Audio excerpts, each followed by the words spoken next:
Hello, guys. Welcome. This is gonna be a really fun stream. Lots of stuff to do. First thing I want to mention. Hopefully, you guys can hear me. It's cold outside, so guess what? I can finally wear this shirt. Oh man, I've been waiting so long to finally wear this shirt. It's just been hot last couple weeks, so actually months. When talking about being summer, yeesh. So yeah, I wanted to if I put this on. All right, first thing, I released the first gameplay footage of Genisis Code, and I can tell that it wasn't well received. I think the reason was, or the reason why, is because people wanted me to maybe do commentary for it. So the plan going forward is for these streams, I'll record gameplay footage, or I'll play gameplay footage, and then for the story of Genisis Code, I'll just record it by myself. I'll do commentary, release it separately. The problem is using the translator. It takes a lot of time to go through a really simple conversation.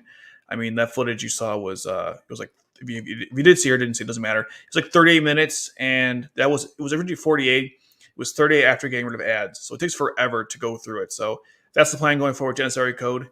And then when I finish the story, I can talk about in full what I thought of it. Apparently, it's finished, but it didn't feel like it was when I was going through it, even very briefly. So we'll see how that goes. This week, I'm going to get out the top 10 most OMG WTF moments for Code Geass. I finished the script, just got recorded and put together. I'm then going to do the one for the sinister uses of Geass, and I'm also working on a review for Genisis Code because I have like a lot of mixed emotions with the game. And one end, I'm like, it's a lot of fun, but other end, it's got some issues, and I want to give like a thorough discussion about the game because they are updating it too, which I'm happy about. But even those updates don't really address some things I'm upset about. But anyways, we'll talk about that when I do. Okay, so now we need to go over the first item of the day, which is going to be. Let's see if I get it right here. I'm gonna make sure I remember to do this going forward. Trigun. Actually, one minor note before we actually do that. I know I'm over the goddamn place. Okay, so I'm trying to.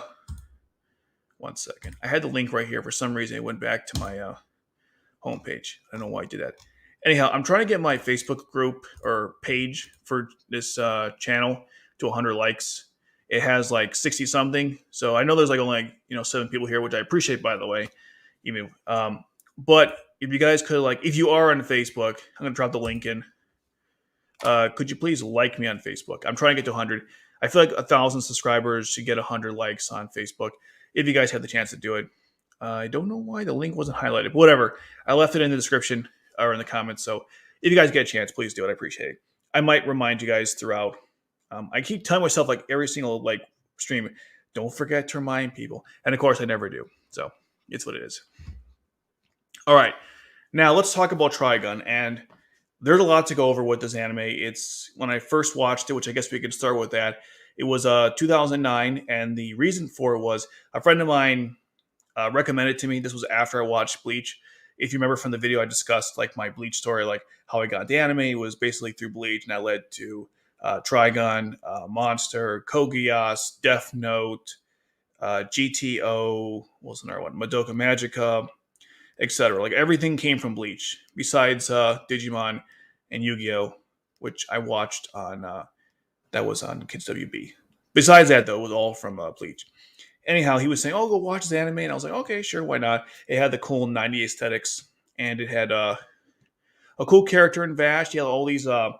One thing he kept telling me was it's called Trigun, and this is a no spoilers, because even though Trigun is quite old, that doesn't mean that doesn't mean everyone has watched it. I understand that with the constant influx of new anime, if you got into, let's say, the medium maybe 5-10 years ago, you won't watch these classic shows or have time to. So no spoilers. But anyway, he was saying oh, it's called Trigun for a reason. I never picked up onto it until the end, and I'm like, oh, yeah, I see why it's called Trigun. I'm not gonna say why, but the name does kind of give it away. Anyhow, the story is interesting because when you first watch it, you think it's taking place on our planet and our time, but there are small hints that indicate that something is not right, whether it be the animals, the technology, the whole atmosphere, the building structure. It's all very strange. And throughout the story, you're learning more and more about the exact settings of this world, which is actually one of the fun parts about Trigun is just learning where the heck are we, which you wouldn't think would be interesting, I guess, in many stories. But here it's well done and subtly told to you. It's not like in your face, but if you just use basic observation skills while you're watching the story, you'll realize that this is not the Earth we know.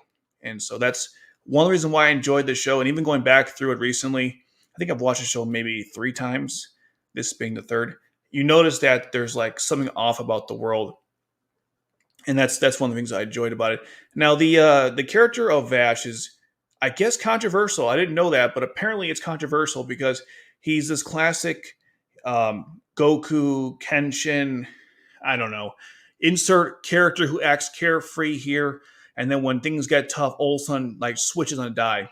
Heck, Renya's like that. He's also very carefree, and then when things get intense, then he acts like a shonen character, a shonen hero rather.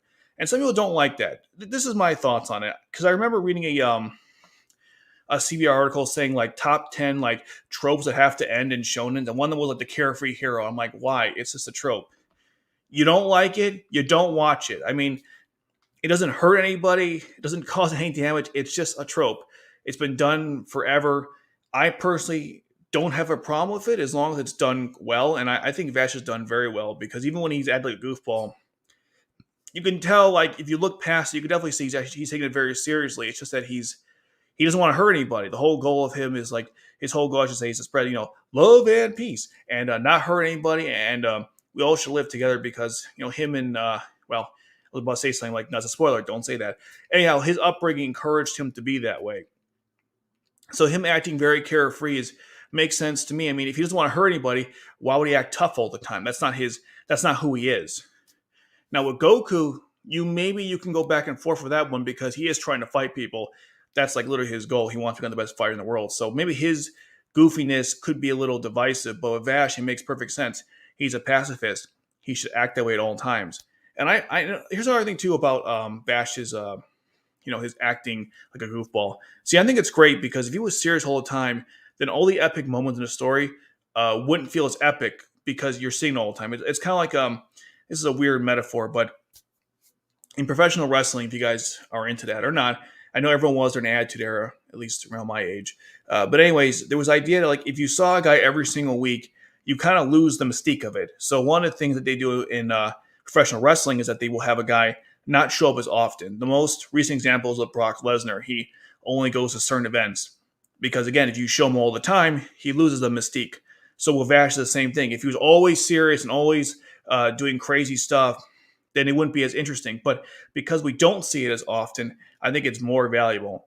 That's not to say he doesn't do anything crazy when he's carefree. It's just that there are certain scenes, if you've seen the show, you know what I'm talking about, where he kind of just doesn't care anymore. And he goes into full craze mode. It's kind of like Ronin Kenshin when he fought against, I forgot his name, but it's a famous fight in the anime where he fought one of his old war buddies. Well, they weren't buddies, but they were rivals. And he, how the story of Ronin Kenshin, he has a reverse blade, doesn't want to hurt anyone. Him and Vash are actually very similar characters in that regard. Anyhow, so when Kenshin fights this guy, he forces his old Batosai to come out. And that's a very, you don't see it often in Ronin Kenshin, but it's the same concept here. So not a problem. Not a problem for me. I totally enjoy that. The story itself is divided into 2 arcs. Basically, the first arc is kind of learning about who Vash is. Not like his backstory or anything, but just like who is the person, what's he doing. You follow Meryl and Millie, and they're trying to find him because of the insurance situation. They're hired, I guess, to go on and check him out and make sure he doesn't do anything else. It's funny because everyone thinks Vash is this evil killer. That's why there's like the $60 billion on him. I think it's double dollars, right? $60 billion. I think it's billion. I watched the show like several days. I should know this, but you know what I'm saying. The bounty on him. So they're investigating Vash, and throughout their journeys, they go through like these single. It's kind of an old school show where you have a one story per episode. They don't really link, which is good because then you don't have to necessarily watch every episode to know what's going on.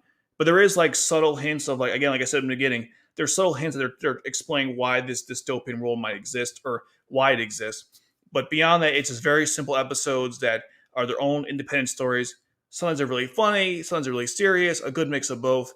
I have no problem with the comedy in this story. In fact, when I was watching it, I was laughing a lot in this story, which I wasn't expecting to do so because usually anime, I mean, it's funny, but I laughed a lot watching the show again. It could be because I'm just maybe because the depressing jokes were funny, but I don't know what it is. But when Wolfwood and Vash interact, it's just really funny because they have such conflicting morals on life, and so when they're constantly doing things, there's this thing where like the classic one is, it's not a huge spoiler, but Vash Wolf will want to kill somebody. Vash will say, "Hey, I thought you were a man of the cloth. Thou shall not kill." And then Wolf was like, "Well, I have to do what I have to do." So I would enjoy those conflicts between the two, and those are such um, great characters. But anyways, back to the point I was making earlier. I'm going like tangent of tangents. So back to the point I was saying earlier. So there's two arcs. The first one, you're going through like these episodes that don't really seem to connect, but slowly get you into the world, and you meet like Millie and of course Meryl and Vash and these random people in different towns and cities, all Western themed by the way, which is kind of cool. And then the second half is more things actually get serious. There's still comedy, of course, but you actually get to see like the main threat that Vash has to deal with, and you see like his actual backstory, where he came from, where he's going. It gets really intense by that point. So it's a good contrast between the two. I had no problem with either of the two arcs, I guess.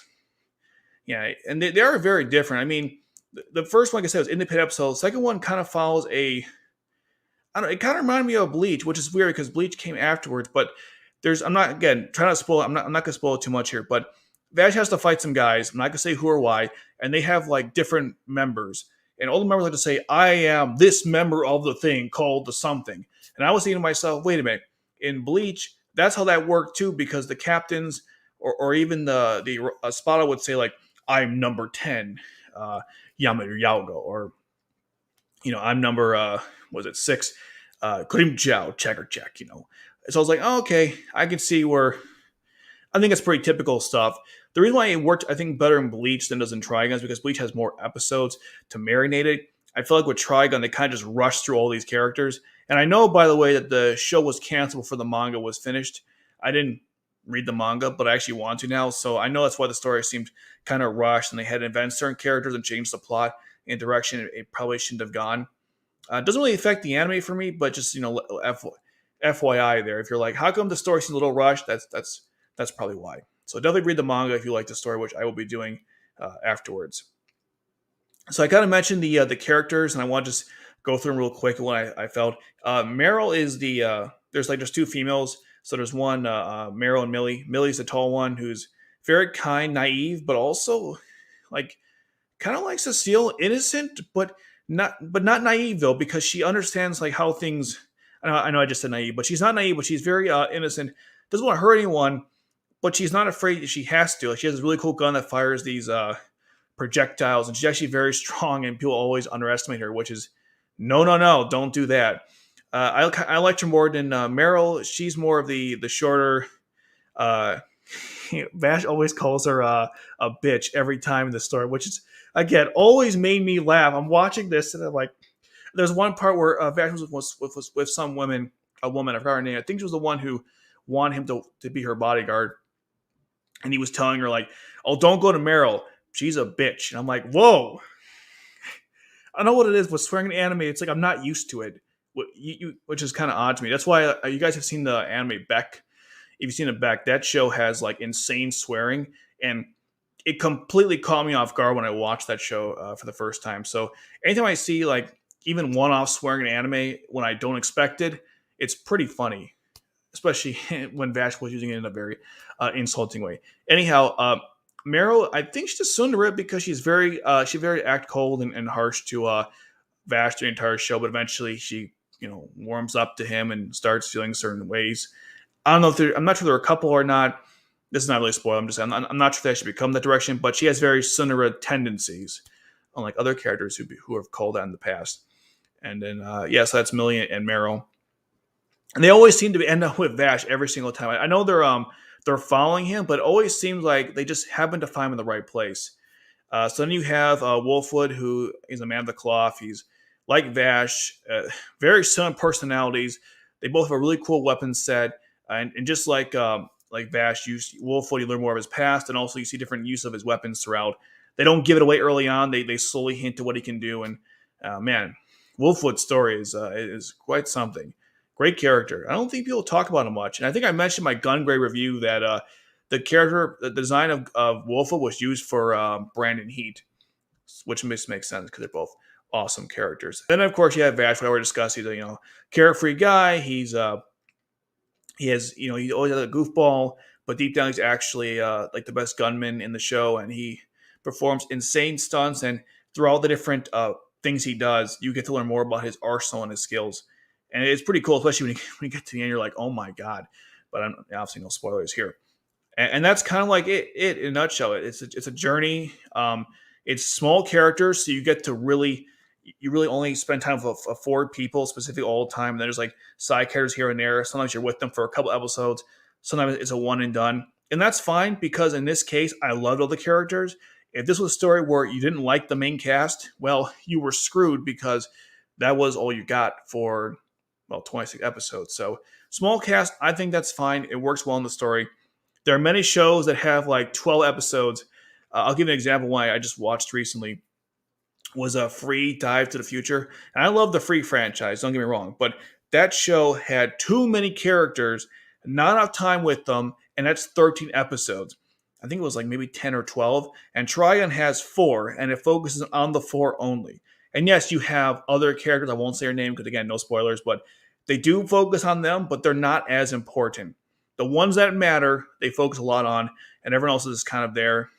Who and I'll say one thing about that too, not to go to on tangent, but even the side characters, you don't spend much time with them. You do care about them. I want to make that clear. Like I didn't watch something like, oh, I don't care about these random villagers. I actually do care, and because you care, that's why you have these certain moments in the story which were so tense because you're like, oh god, don't do that, and then you're like, oh no, and then crap hits the fan, as they say. But that's that. And then one more thing I wanted to mention too about the show. This actually relates to Gungrave. So when I was watching, I realized that a lot of the atmosphere and the universe reminded me of Gungrave. There's actually a theory that states that Gungrave and Trigun are in the same universe. And so I'm thinking, what? Because there's these horses that they have in Gungrave. It's episode 7. And then throughout Trigun, the same insurance girls, Millie and Meryl, are riding the same horses. So I think the two are the same universe. And I'm pretty sure Gungrave is the future where Trigun is the past, because there's a part where there's a part where Big Daddy tells Brandon Heat that before they built this whole empire, that apparently the whole world is a desert. And I'm thinking the whole world's a desert, and then Trigun is basically a desert. So I thought that was kind of interesting. I might do a video going further with it, because I never considered the possibility they were the same universe, but given how Trigun and Gungrave take place in a world much like our own, but there are clear differences. I mentioned in my Gungrave what those were. I feel like they could be in the same thing. I need to do more research on it, but there's definitely a possibility that those were in the same universe, which makes sense because they same designers I mentioned, and very similar style anime too. I mean, one thing I noticed is that in Gungrave, when you start an episode, it has like a blank screen, a black screen that has like a white text, and Trigun does the exact same thing, which I thought was kind of interesting. So the shows they're more alike than I realized. Again, I guess when I watched Gungrave like, I don't know, maybe 3-4 years after I watched. No, it's more than that. I'm talking about like 6 years afterwards. So I never put the pieces together, but since I've watched the shows back to back more recently, now I can kind of see why people compare them, and also why they might be in the same universe. So that's Trigun. If you haven't seen it, what are you waiting for? It's on Funimation, I believe, and maybe Hulu. I gotta check that again. I'll update it when I post the video. I'll discussing this in more depth, but we're not discussing more depth, but just like putting more stuff on the screen. But yeah, that's Trigun. I gave it a 9 out of 10 when I first watched it, and I definitely think the score still stands. Really good story, good characters. You're very engaged the whole time. There are good twists. There's some things you want to see happen, and when they do, you're like, oh my god, it was so satisfying. The ending is great too. It definitely captures the whole point of the story, but also leaves you very satisfied. Unless, of course, you want something to happen. But I'm not one of those where, like, if I don't see one thing, I don't like the ending. I'm not going into detail what I'm talking about because, again, no spoilers. So that's Trigun. Really good show. Next week, I think I'll talk about Full Metal Panic, since that was the highest voted besides Trigun, which is a good show and has many parallels to Code Geass and also Double O, if you've seen that Gundam series. I'm going to read some comments real quick, and then we will move on to the first episode of the ones we're going over this week. So let's take a look. Okay. Code Geass Anime Fan says, hi, welcome. Hype. Hello. Yes. Yo. What's up, man? Oh, look at that grizzled war veteran. You were in the last stream when I was doing Genesis Code. Thanks for stopping by. They need to make merch of the new cover of the game. You know, they have merch for Genesis Code. In the last video they released, you know how they're constantly putting the radio shows out there? They actually did make some merchandise. If you notice on the tables, they have like these items. Let's see if I can... Okay, I want to show you something real quick here. I got to find it first, but I'm fairly certain that they already did this. If I don't see it here, give me like 2 seconds here. You guys always throw random questions. I mean, I have to like be more quicker in response. Where was it? Yeah, here it is. Here, I fixed, by the way, my thing with my image viewer. Now it'll work well going forward. All right, let me show you something real quick here. Yes, I know. It always tells me this. I'm like, I know. 2 monitors are better than 1. I got it. Okay, so if I show you here, see, if you look at the bottom, these are things you can get for the story. You have like, I guess these are cutout stands, which is kind of weird. And then you have, I guess, stickers and pictures. I mean, and iPhone covers. Yes, that's what I want in my life. I need a geeky iPhone cover.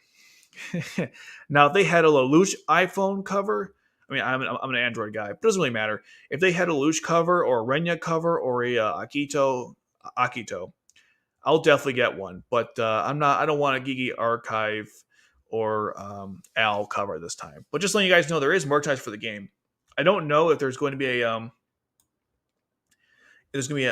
merch, a new cover or something. Maybe there'll be shirts. Who knows? We'll see. But yeah, I wanted to throw that out there since you brought that up. Okay, let's go further. That's my link for my Facebook group, so please make sure you guys like that. Man. Okay, Cowboy Bebop was amazing. It's a masterpiece. You know, I don't want to say anything, but I watched Cowboy Bebop. I don't think it was awful, but it's a good show. But I always liked... I'm about to have a Kanye moment. Let me stop you right now. I think Samurai Champloo was better. I know. Here comes the hate. But I'm just saying, I liked it more. No, Cowboy Bebop has good moments too, especially when he deals with, well, I'm not going to say it because spoiler alert, but they're all very similar shows. I'll say that a lot of those classics from the 90s anime, the one that, that people hold in high esteem, are still pretty good to this day. So yeah, I definitely agree that Bebop was good. I like Champloo more. Same person though, so you don't really lose either way. Boogie Pop is good. Sad the anime wasn't continued. Boogie Pop, yeah, that was recently. Retro Crush got it recently, even though it was on Tubi and Amazon for the longest time, but now Retro Crush has it. So if you want to watch it, go to Retro Crush. Also sad, the movie's only translated to Volume 6 when there's around 26 volumes. Hey, look, you know what? The classic tale of anime is not getting animated. I mean, manga's not getting animated. I mean, the first thing I said made no sense there. I mean, look at Ord High School. They never finished that one, and I know some people are really pissed off about that one. D. Grayman is not finished. Nana was never finished. Let's see. They didn't do K-On! College. They never did that one. I'm trying to think what else the story I wanted to see get finished, and it was never done. Oh, Claymore is not done. Oh, there are so many examples. We have to get these new shows, but we can't get the old ones finished. I don't know. It's very depressing. Trigun and Gunga are from the same creator. That's right. They are. So they must be the same universe. Did you mean Janae, the guy who tries to bring Kenshin Batosai? Yeah, that's probably his name. Again, it's with Code Geass, there's always so many gosh darn people I have to memorize in my head at one time. So I can only store so much at one time. So yeah, that's probably the guy who like he does this. His like sword stance is this. He'll put the sword out like this. And he's about to charge forward. It's like this. I think it's like this, right? The swords, the hand front, the sword. Hold on, I'll look it up. We're playing like I'm speculating here. There's no need to. Janae, Roni, Kenshin. Let's see.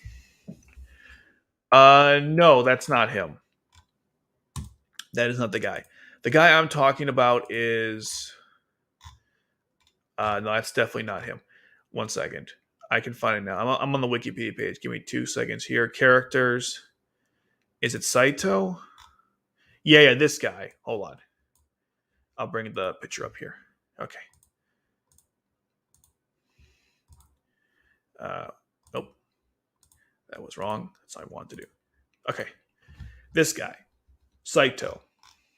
He's the one I was talking about. The fight between him and Kenshin was really epic. Yeah, you see, he puts the sword here. You can't see me, so it's kind of pointless.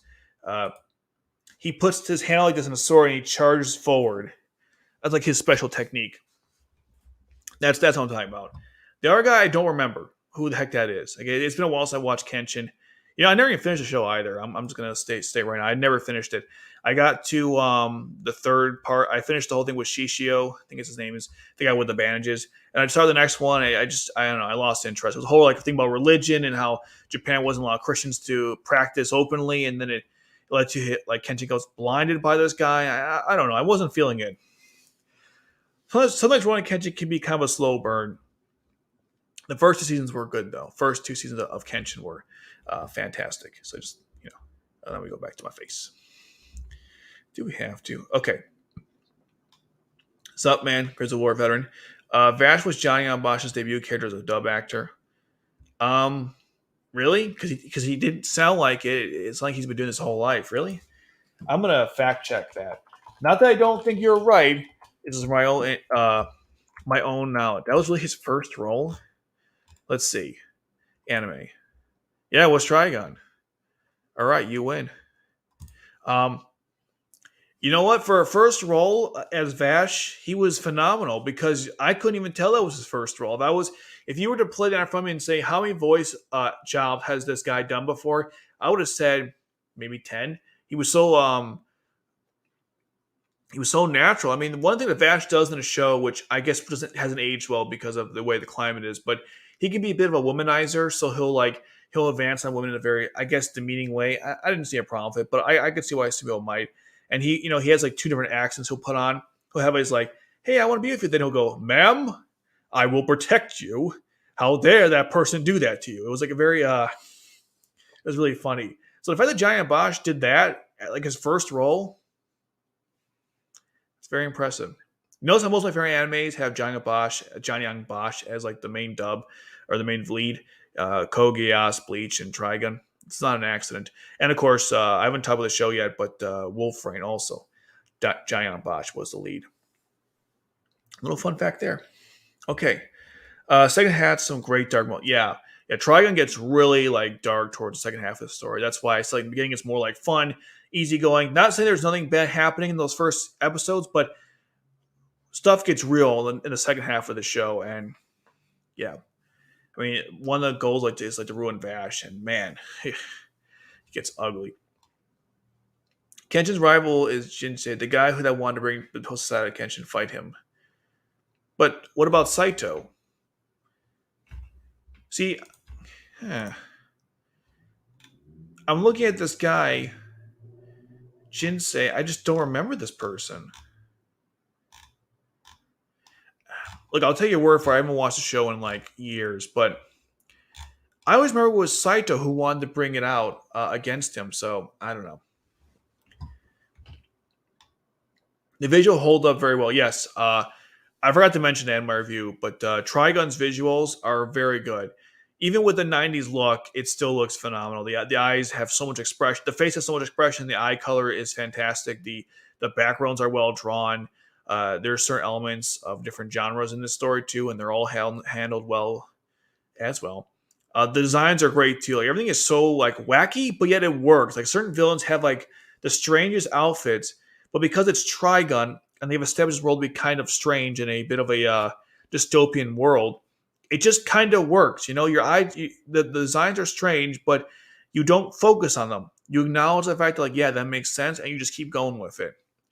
Even Vash's outfit's kind of crazy. I mean, he has like an eraser head, sort of, and a red cloak. So, the art style in Trigun is phenomenal. Very, very good. It aged very well. When you watch Battle and Rumble, which is the film that came out 2010, they update the visuals, but you didn't have to. Now, you obviously should if you're going to do a new film, but you didn't have to do it. Yeah, Trigun's animation is fantastic. Jeez. Did I lose track of where the heck I was? Oh my God. The manga of Trigun also wrote the script. The mangaka for Trigun also wrote the script for Gungrave game. Yeah, again, like the whole the two stories are very connected to each other more than I realized originally. That's why I think they're the same universe. Yeah, I was gonna say something else, but I don't want to go down that rabbit hole. I think episode 9 is the episode that shows focus on Colin Morning in our episode. In R1, she and C2 often felt like they shared the role of being the main female character. Yeah, we'll get that in a second. But yeah, episode 9 is great because you're absolutely right. It gives Colin a lot of breathing room to actually develop and you actually care about her, which is why I hate R2 in some regards because they kind of throw it out the window. But yeah, 9 is really good for developing Colin. Absolutely agree with that one. I'm pretty sure there's lots of Lelouch iPhone cases. Oh, I'm sure there are. I'm just saying, like, Lelouch in the style of Janissary Code case. That's what I'm saying. You're absolutely right, though. Although I can't find a good sort of get minifigures for Code Geass stuff. You would think they'd be like a dime a dozen, but no. No Funko Pops for you. However, R2 Colin felt like more of a side character. Yeah, especially when they sidelined her for, what was it, 10 episodes for no reason. Other than they couldn't figure a way to handle the fact that she had a really powerful nightmare frame. I mean, she was out from what?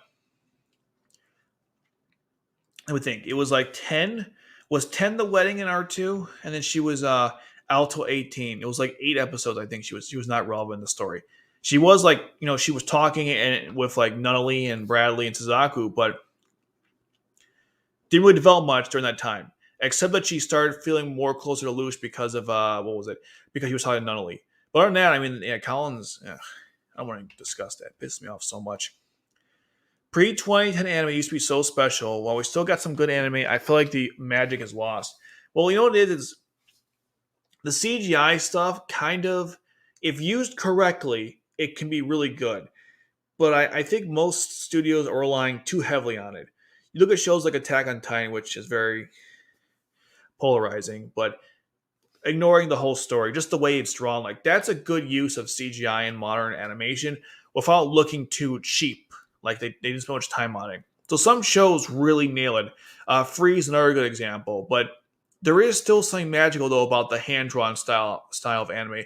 I mean, if you watch Akira, which is totally off topic to what we're discussing here, but Akira has, I mean, it's unbelievable that they did that by hand. And that film is still incredible to this day when you watch it, compared to things that have come out, 10, 20 years later. Akira, man. Such a good film. There's definitely something magical about hand-drawn stuff. UNESCO Flone, for example. So I agree with you on that point. And by the way, I always label 2010 and up as like modern at this point, but I'm sure that will change at some point. Yeah, R2 is weird because they made her more main character, but centered her around Lelouch, yeah, which is stupid. How'd you find Tenkin 101? YouTube search. I've been subbed to him for years. Yeah, I watched his videos. The problem with Tenkin is he's a good guy. I mean, I have nothing against him, but he still has One Piece. I haven't seen One Piece, and I got to tell you guys now, I'm never going to because it's 1,000 plus episodes, and I could watch 30, 40 different shows in the same time span, which are probably just as interesting as One Piece. So I'm never going to watch it. So that's the problem with his content. If he puts out a Bleach video, I'll watch that. He puts out a Naruto video, I'll watch that. But most of it is, it's One Piece, and I haven't seen One Piece, so it makes no difference to me. Occasionally, I'll check in if I'm interested, but very seldom do I watch this stuff. Post Shishio stuff is filler. Oh, really? You mean that whole arc with that guy who blinds him? That's all filler? No wonder why it wasn't great. That's really depressing. That entire time I was watching filler. So you're saying after she's shielded, the story just ends? Wow. Now I feel very unfulfilled. That's really depressing, actually. If that's true, that's kind of depressing. Okay. Yeah, don't worry about it. Again, I forgot his name too. Yeah, it's Saito. Can you explain the footage of you? Can I explain the footage? Can you explain this footage of you? I'm not sure what you're talking about. You mean like what you're watching? Um, if you can elaborate, I can answer your question. I'm just not sure what you're referring to. Did you believe that Colin Staffhill / Kozuki should have been more focused R1 and R2? Yeah, I definitely do. Because they started this whole dichotomy of the fact that she was a half Britannian, half Japanese, and also to her mother. But for some reason, they kind of it wasn't a focus anymore, and she was kind of an afterthought in the story because they wanted to work on Lelouch and C2 and Suzaku's development in R2, which is fine. I don't no problems there because that was good stuff. But you can't do this really great set with Colin and then just flush down the toilet with increased fan service and then lower her and then get her off the show for 8 episodes. When I mean, the best thing she's good at in the story is her nightmare frame piloting, and they don't even have her do that much of the story relatively compared to R1. I mean, R1 she was always like the main point of attack. In R2, they kind of limited her role in that regard, which I didn't understand that at all. I'll say as much, okay? I don't hate Shirley's character. I think she's really good in the story. I know you guys don't agree with my take on the whole alternate universe. It's fine. I'm glad you guys disagree. It makes the reading interesting, or the comments interesting. But they shouldn't have had Shirley in the show altogether. They should have had her as a very minor character and just had the focus between Colin, C2, Lelouch, and Suzaku, and just forget about Shirley because ultimately the plot didn't anyways. They were trying to make her relevant, and they kind of screwed it up. So if they just focused on those four characters and kind of built around them, it would have been a much better story. And we're going to discuss why in 9, why that was important. Let's see. Yeah, he mentioned Clary King already is like ahead of me. Yeah, because of Colin's father. That's one reason. Giant Boss also did Rent in Eureka 7. Yeah, I saw that when I was going to the Wikipedia page. Oh my god, Eureka 7. I got to talk about that show too. The footage is called Dancing Streams.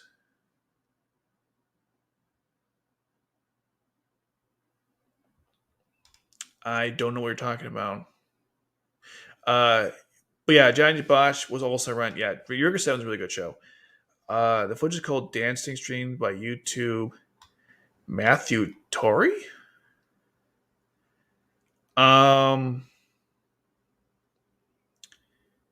Okay, I'll take a look at here. I'll if it's worth here. Let me open a new tab. I'll take a look. I don't know what this is, but okay, I'll take a look.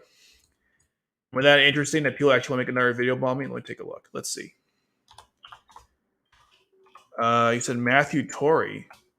Is this a troll job? All right, one second. I'll entertain this. Hell. Said dancing. This has got to be a joke. Let's see. I'll take a look. I can't find it so far, but let's see. My Me and Chops dancing.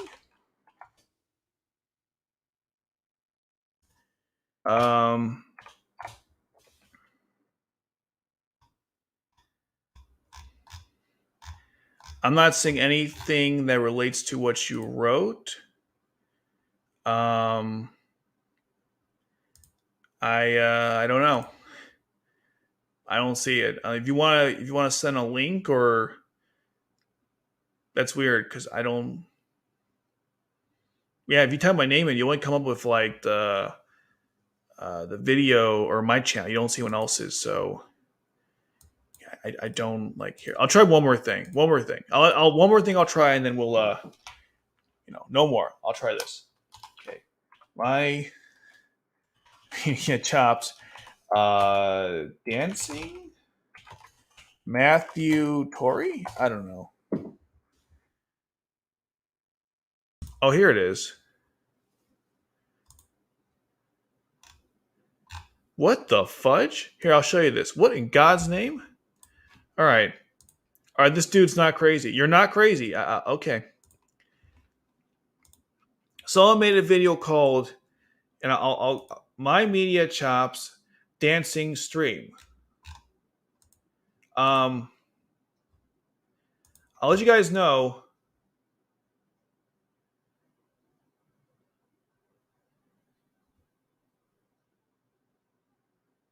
What the fudge? Is that supposed to be me? Okay. Wait, that is me. No, like the face they put on there. That's funny. I guess someone had too much time on their hands. This wasn't made by me, by the way. This is some troll. That's funny though. That's you know what? Yeah, they put my face in the video. That's hilarious. All right, I'm gonna say something. This is obviously a troll job to insult me, but I'll say one thing. All right, if I am popular enough that someone actually wants to put my face on a video, you know what? I don't care. All right, that was a creepy laugh. I apologize, but like, damn. Yeah. So, oh man, that's funny. That's absolutely hilarious. By the way, I don't wear orange much these days. I do wear blue jeans, so this is somewhat accurate. This is pretty funny. The hairline is perfect. All right, you know what? I'm gonna save this. I'm gonna watch this later. This is funny. Oh man, people with no time in their hands. That's funny though. I made it, guys. I've been insulted. Fantastic. Okay. Um, YouTube. Lucius voice actor John Fukuyama also voices Captain Genzo and Apregejo of the Blue Steel. Genzo looks a lot like Lelouch and acts somewhat similar. I've never seen that story, but I'll add it to the list. Vash Design. Why does it keep doing that? God, freaking StreamYards. Vash Design inspired Alucard. That makes sense. Yeah, I knew that actually. That's like a fun trivia. I did know that one.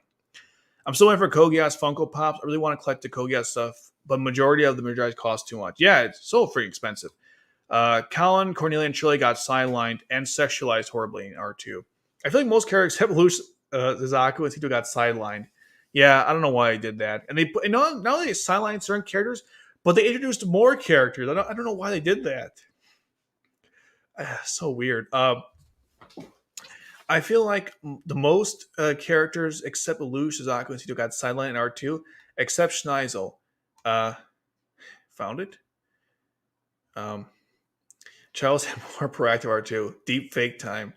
True, but they got rid of him. So sad. Yeah, that's true. Very true. My voice is like cracking. I was laughing too hard. Appreciate of the Blue Steel was a 12 episode anime. It had an interesting story and a great animation. Appreciate the Blue Steel. I'll put it on the list. Let me add it real quick here.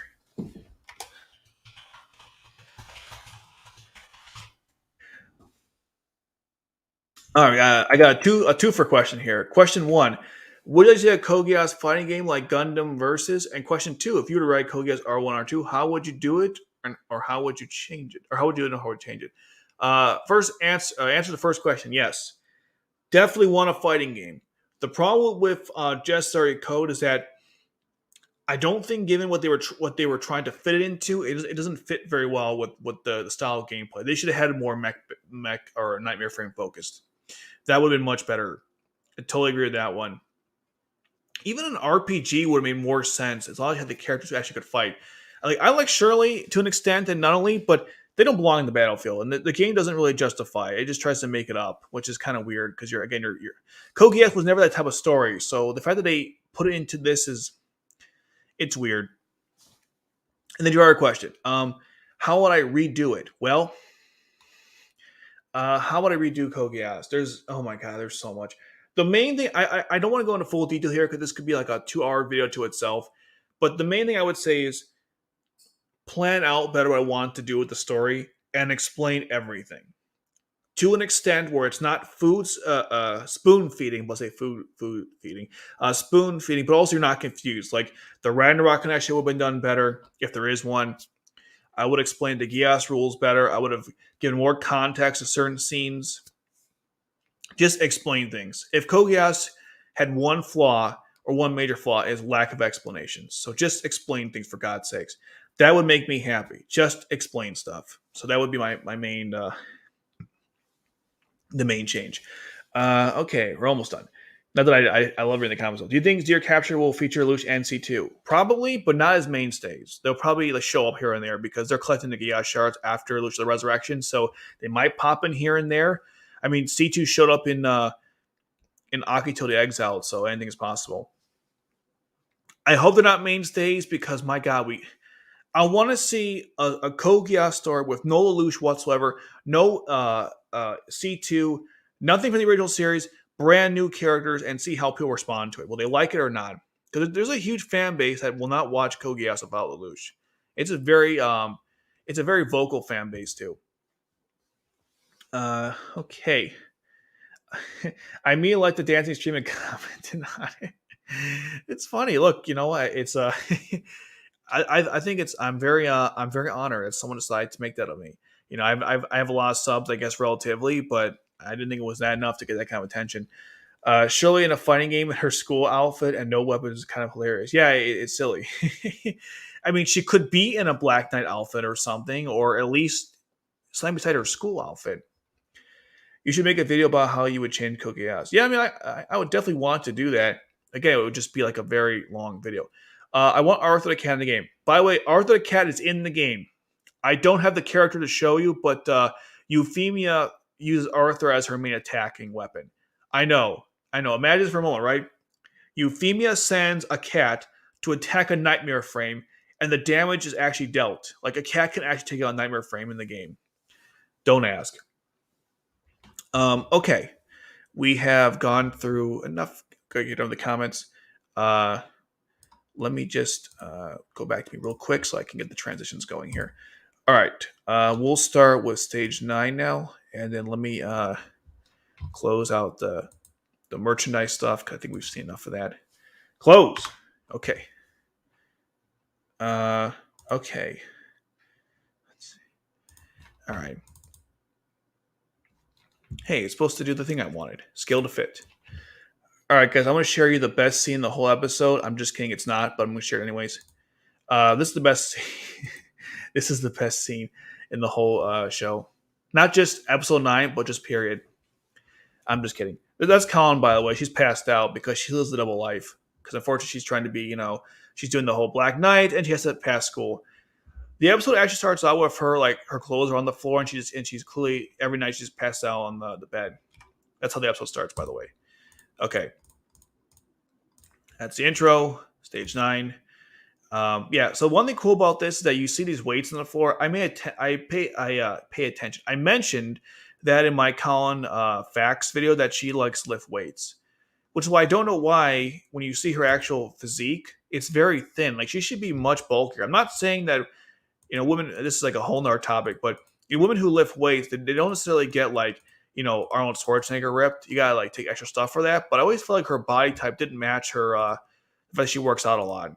Because, I mean, there's clearly weights in the room. She's definitely lifting every day. So I kind of find it interesting that her body type doesn't really reflect it too much. Maybe anime wasn't too accepting of ripped girls back then. I don't know. I would have made that one change to Kallen's character. But it is what it is. Okay, so she gets up. We meet this lady. We don't know what she is at first. She breaks the ladder trying to fix something. And Kallen just can't stand her because, well, yeah, that's her mother. And there's actually, well, I don't show it here, but her face is covered by a, looks like a, is it a bear sticker or, you know what? One second. I'll get the video. I should have it on standby. I'm such an idiot. Just have it on standby. If I don't need the video, I won't play it, but like, it's just good to have it there. Hopefully it won't crash the computer. Let me make sure I'm muted. Because I can't play anything, God forbid. Okay. All right. So let's go to the episode real quick here. So in the very beginning, after her mother messes up, hope I don't miss it. Yeah, so she'll follow the family, and she covered up with a sticker, a bunny sticker, because she hates her mother. What's interesting, though, is that later on, when they kind of make peace, she puts a sticker off the mother. It's a little subtle thing. If you pay attention to the show, they actually show you that, which is kind of cool. I like that when you have like little subtle hints that make the show that more interesting and reward you for actually paying attention. Okay, so let's see. All right, there's a scene where I don't have it here pictures wise, but so what's happening is, wait, do I have it actually? Hold on. I'm jumping ahead here. Oh, okay, yeah, I'm jumping ahead. My bad.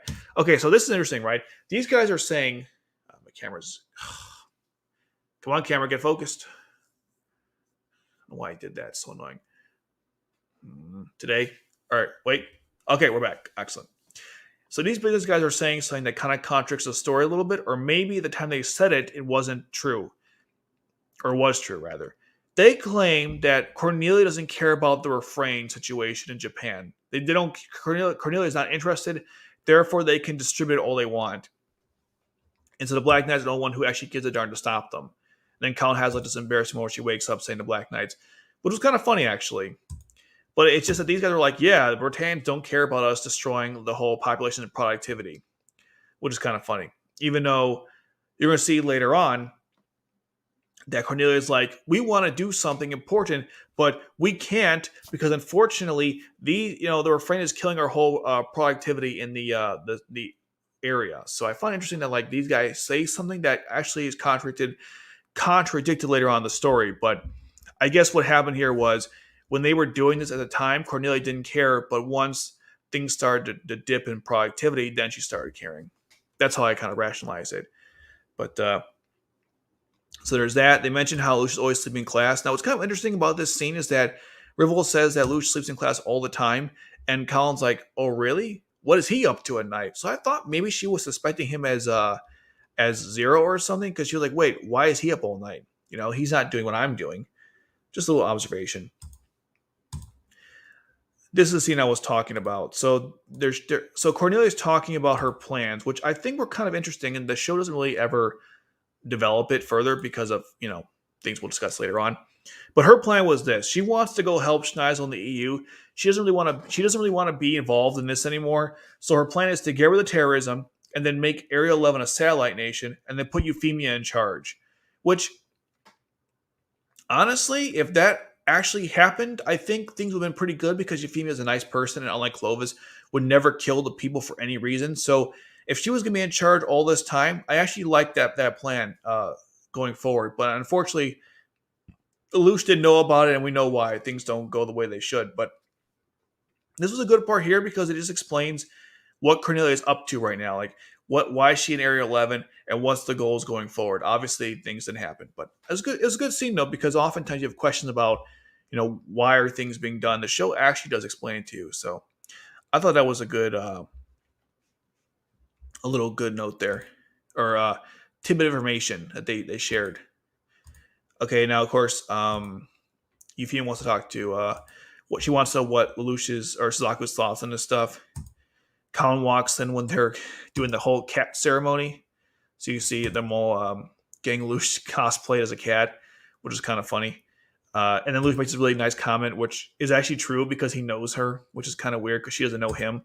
Where he says, "Oh, you don't have to wear a costume. You already have a mask."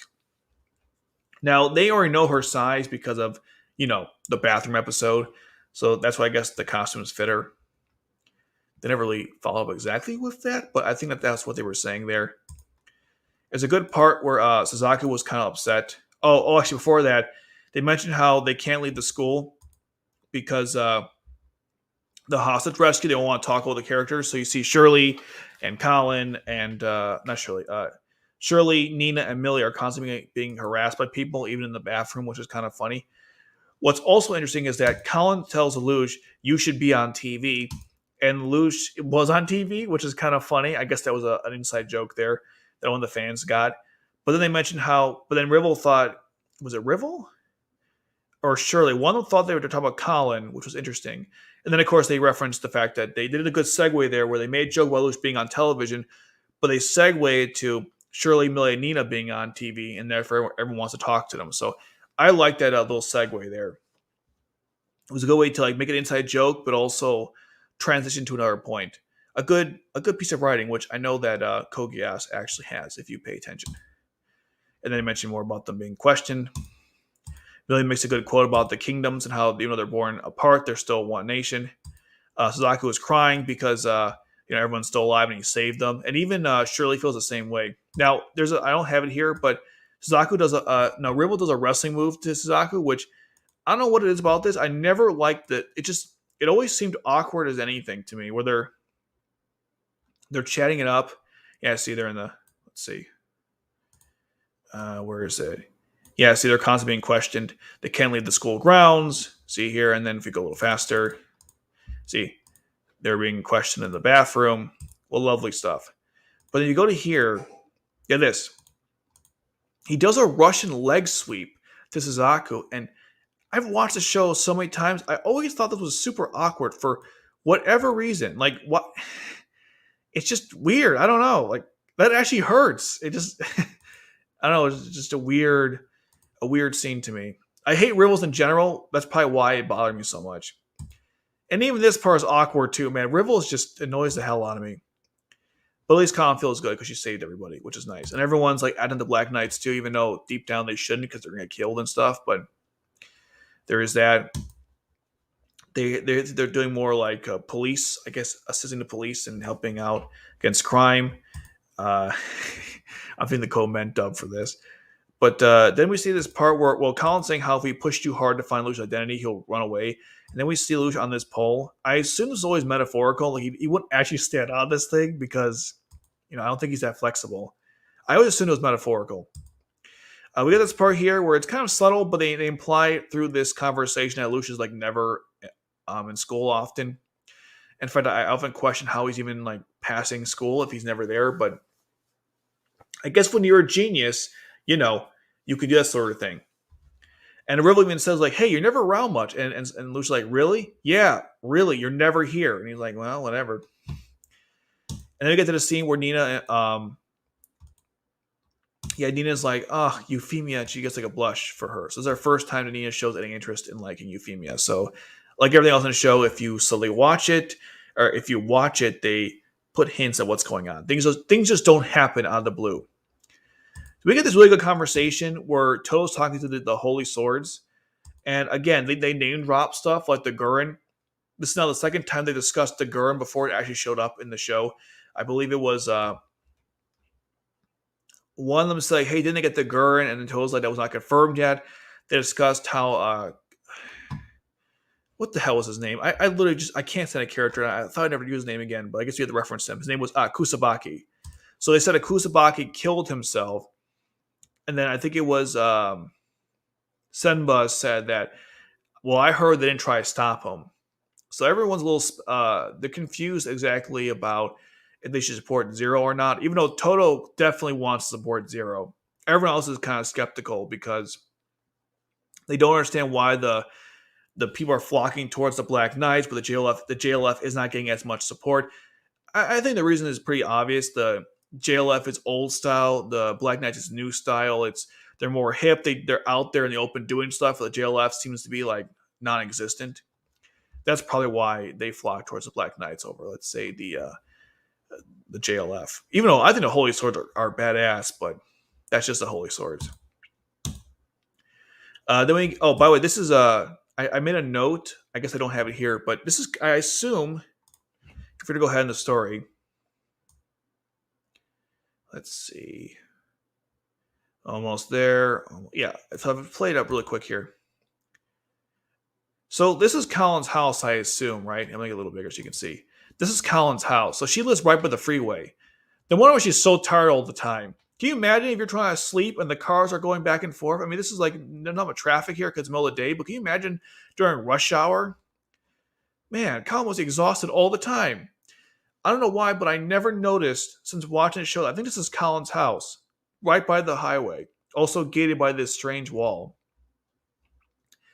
What a very strange, I guess where she lives, the Stockfeld home.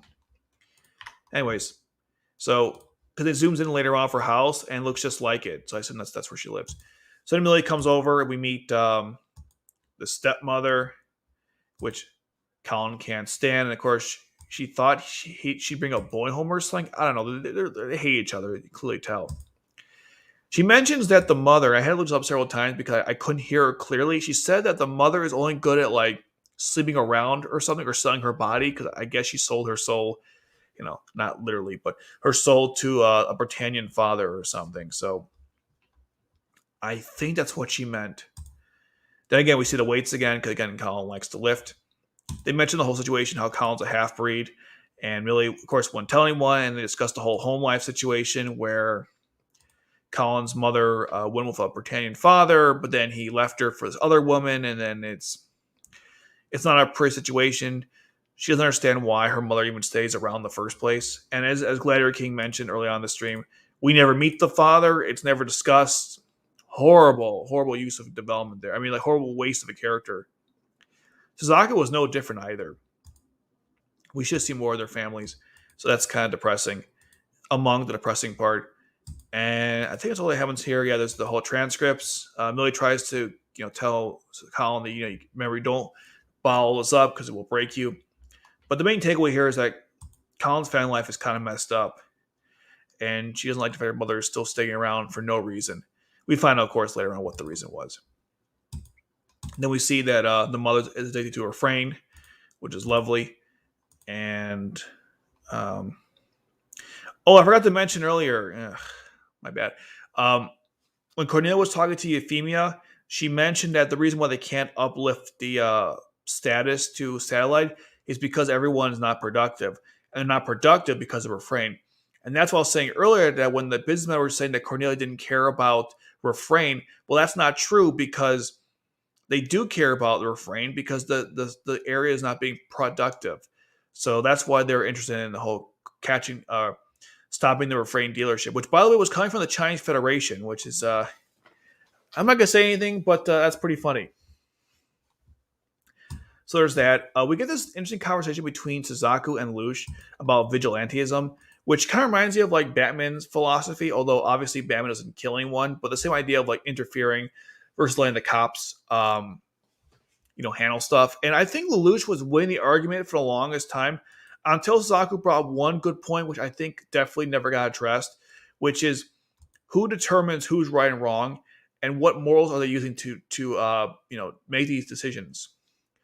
That I think was actually a very good point when they're going back and forth. It's too bad we don't see too much of these debates in the story, but one thing Code Geass does pretty well, when characters do debate philosophy, it's very interesting. We don't see it as much as we should, but it's good stuff, whether it's between Suzaku and Lelouch or between Detard and Tohdoh, whoever. They're very interesting parts of the story. So yeah, there's a good debate that kind of reminds me of a Batman situation. Suzaku being a really good man, he winks at Shirley to give her the chance to go and tell Lelouch how she feels. And then when she tries to approach him, Lelouch doesn't care, and he's like, "Oh, back to base, huh?" As if he belongs there. Lelouch knows Shirley's interested, but just completely blows her off.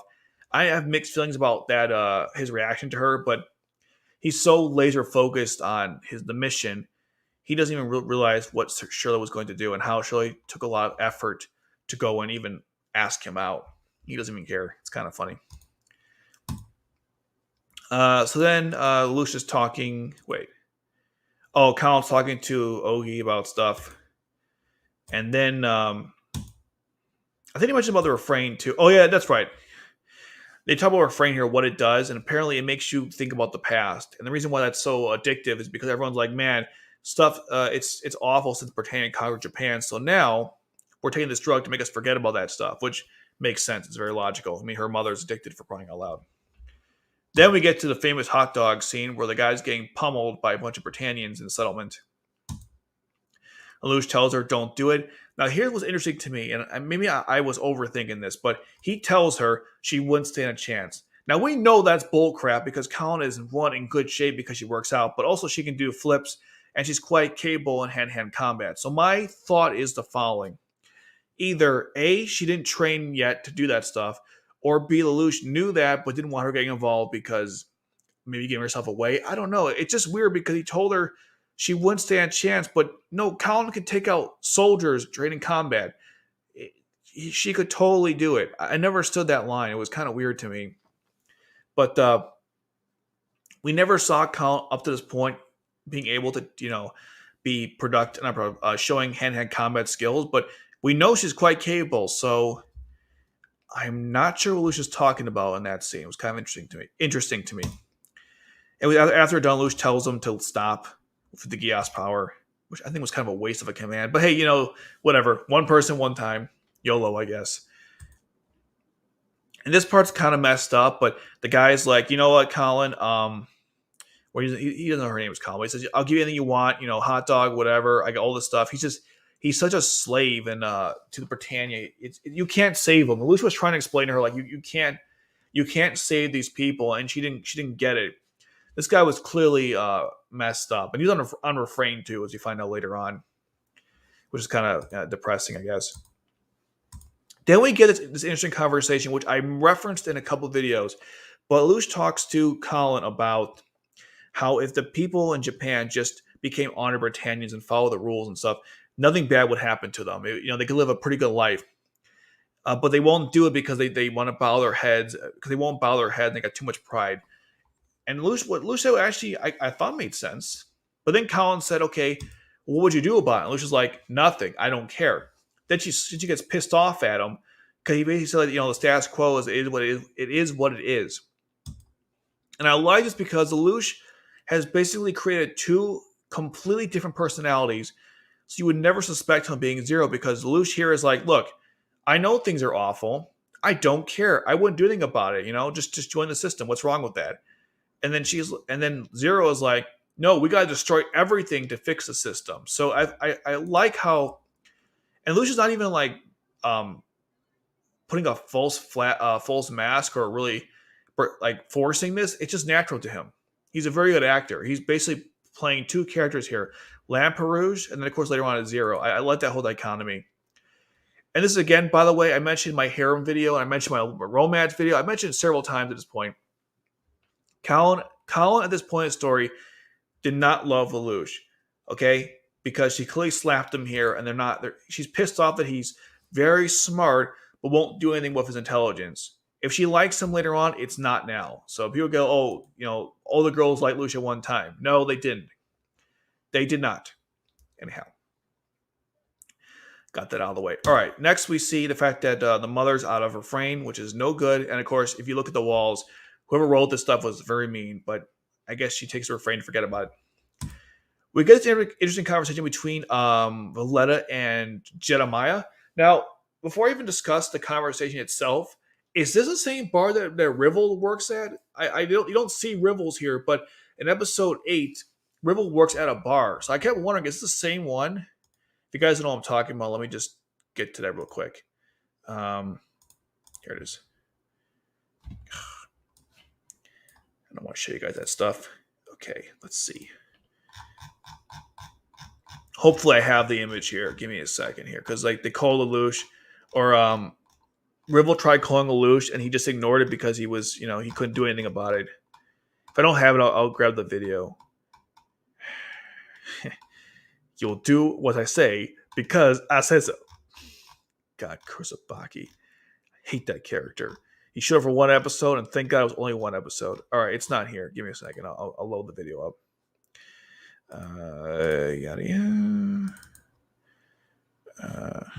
Okay. So it's right. Yeah. Okay. So right here, if I go back a little bit, because I say so. So you get a call from Rivalz. Yeah, this. Is this bar the same as this bar? I'm wondering. You can't really tell because the tabletops are different colors, but that could be the lighting. They must be different bars. I know these are weird things I was noticing when I was watching. I mean, the chairs are different. Yeah, I think these are definitely different bars. But it's also kind of interesting that he works at a bar. And anyways, I think they're different. They're talking about how they both suspect that, well, Villeta suspects that someone used not Geass, she doesn't know what that is. She suspects that somebody messed up her memories because when Jeremiah says, I didn't remember anything, she goes, well, yeah, me too. And she thinks it was some high school student, so she's going to go investigate that. And Jeremiah's like, yes, I totally get what you're saying. because they both of them were affected by Lelouch. They both went into the same situation where they lost their memories and couldn't, understand what happened. Redundant there, but anyhow. Okay, the Black Knights are now gonna raid a refrain dealership. Kallen has this first of many times in the story where she regrets what she's doing or questions it rather. She's like, should we keep doing this stuff? Because she doesn't think they're in the right now, which is kind of odd to me because you feel like stopping refrain would be a good thing, but she's kind of not sure herself about this stuff. And again, she'll be questioning this throughout the whole story. So at least they kept that consistent. Kallen's not always completely on Lucia's side all the time because, again, she's kind of conflicted. She always said the killing was okay as long as it led to something positive and would actually make change. But killing just for sake of killing is not her style. Anyhow, Lelouch breaks in, and Tommy has to make a joke saying, God, how many tricks does this guy know? And I'm thinking, Tommy, go die in a fire. But anyhow, they break in. They sell the refrain dealers. Kallen uses the new Burai, which I guess I don't have the image of it. Man, my images are not here. But anyhow, it looks like this. It's really cool. It has like the same red nightmare frame design, but it has the Burai top, which is kind of cool. We don't see her use as much, obviously, but yeah, see, it's got the Burai stuff with the red coloring. Everything Kallen uses has to be red. It's like her trademark. They break into the extra area in the warehouse. She sees all the people who are using refrain, including the hot dog guy, who it's really sad. He wanted to go to school and he thought he got in. And of course, her mother. And this is a really sad part of the story because she's just she realized, well, she's wondering, why are you still here? And eventually the mother says something like in the guards, like, I'm here for you, Kallen. She's like, wait, the whole time you were here for me? And she's like, why? And then it's really sad because Kallen's angry at her mother, but at the same time, though, she realizes that she cares about her. Oh, and I forgot to mention the night police happen to be here too, because corrupt filth, as Lelouch says, is common, I guess, in Britannia. And also funny too, they asked, hey, what about the police? And Tamagi's like, hey, don't look at me. I didn't check this out. I'm like, Tamagi, you had one job. How many times did Tamagi screw up in this story? He ruined Nagato's plan. He ruined this up. He made a fool of himself in front of the Black Knights when it came to the hostage rescue, when it came to Suzaku. Man, Tamagi. So annoying. Anyhow, now here's something I found kind of funny. I will say this the whole time. So when Kallen's find this night police officer and he pins her down like this, everyone's just watching the whole time. Like the Black Knights are. Does it show? It doesn't show it here. I'll get the footage again. They're all just kind of like, where is it?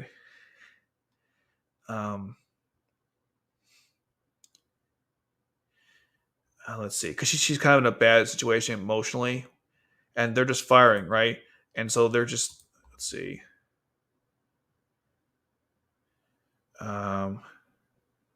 Where is it? Is it right before or after this? Okay, she falls over. Here's her mother, and then where is it? Come on. He's on top. He's shooting her. Yeah, right here. See, they're just watching. I'm thinking my whole time, like, hey, if you guys don't do something, you might lose Kallen. And he's like, we can't do anything. Theoretically, they could have lost Kallen in a stupid skirmish. You want to have I guess, sort of bad planning there? I mean, they didn't. It's kind of funny. They didn't anticipate that they could lose Kallen in battle, but like, she almost died here. Man, what a close call, huh? I guess we're lucky that Kallen's able to get herself back together. And then, of course, Lelouch observes the fact that this is Kallen's mother, and then C2 is watching too for some reason. I don't know why she's watching, but she just happens to be there. And we see it all the time also in Reign of Darkness as well. And this is one of C2's personality or traits where she kind of likes to watch things in the background. There's an episode, I believe it's 17, where, well, it's in the films, she's watching them drink tea or something in the background. She just likes to always be there, but not like in direct view. I'm not sure why. That's just how she rolls. And then we get this really emotional scene between Kallen and her mother. Her mother, where they're talking about like she's gonna make the world a better place for both of them. And I should have put this on my fact list about Kallen, but she and Lelouch had the same goals. Lelouch wanted to make the world a better place for him and Nunnally so they can live a peaceful life together. And Kallen wants to make a better world for her and her mother. So those are very similar motivations behind the characters. And unfortunately, with Kallen and her mother, it kind of gets pushed off to the side. But with Lelouch and Nunnally, obviously, it's front and center. Still a great scene, though. I love this conversation between Kallen and her mother. It's a very powerful, emotional moment. Okay, let's see what if I missed anything else before I go into the picture drama, and then also give my final grade on the episode. Okay, let's see. I mentioned that. Yeah, Kallen's fake mother sucks. We never see Kallen's dad once in the story. I mentioned that already, which is kind of unfortunate because that would have been kind of cool if he comes back and takes back the household from her stepmother. We never see it though. Oh well.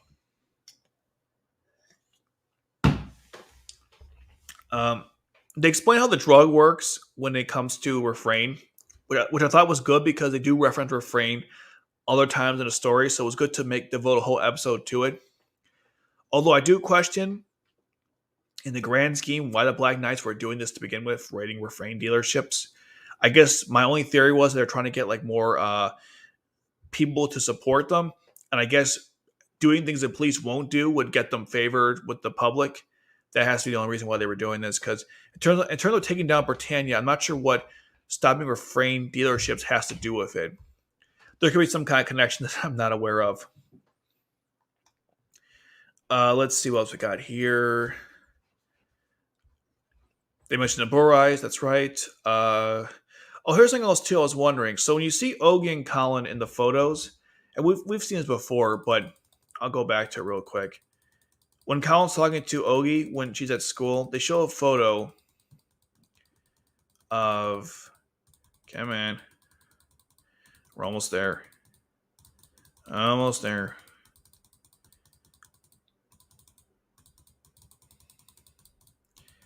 Yeah, this photo here. It looks like Naruto I think it's Nagato and Ogie are around the same age. They must have been friends or something. So Ogie must be in his mid to late 20s? Because, I mean, I'm not sure how old Nagato is, but I would assume that Ogie must, because they don't tell his age. That's why I'm wondering. He must be in his late 20s. I assume they grew up together as friends. He can't be the same age as Kallen. That wouldn't make any sense. Again, a random observation, but I was thinking about it as I was watching this. Tamaki said something which I thought was kind of interesting. I kind of disagree, which was that they never said why they were doing this to begin with. I just referenced earlier that I don't know why they're starting refrain dealerships to begin with. Again, I guess it was to gain support, but Tamaki does bring it up. But since they don't really answer him, I don't know what the point of that was. Let's see. So here's another question I have. Kallen's mother says when she's under refrain that she married a Britannian so Kallen could go anywhere she wanted, basically giving her dual citizenship or something. My question is, did Kallen's mother marry the guy before Nagato was born? So do they have the same father? And if that's the case, then she was not married to anyone before, but she got married to a Britannian just so her kids would have to be considered Britannians and not have the problem that Japanese people have. I wasn't sure about that. I assume that's what happened there.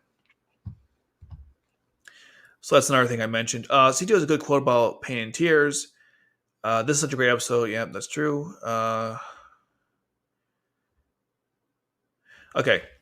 So that's all I have notes I had with the episode. Overall, I give it an 8 out of 10. The thing I didn't like about it was the whole why they're going after refrain to begin with. I'm not a big fan of the whole stuff with the cat ceremony. That was kind of stupid. And I kind of wish that Lelouch addressed Shirley's advances, but I guess that's how it goes in the show. But the Kallen stuff is why this episode is so good, because We kind of understood her motivations in episode 3, but they really expand on in this episode here. So that's why 9 is pretty good. All right, comments, and then we're going to go on to the picture drama. Mm-hmm.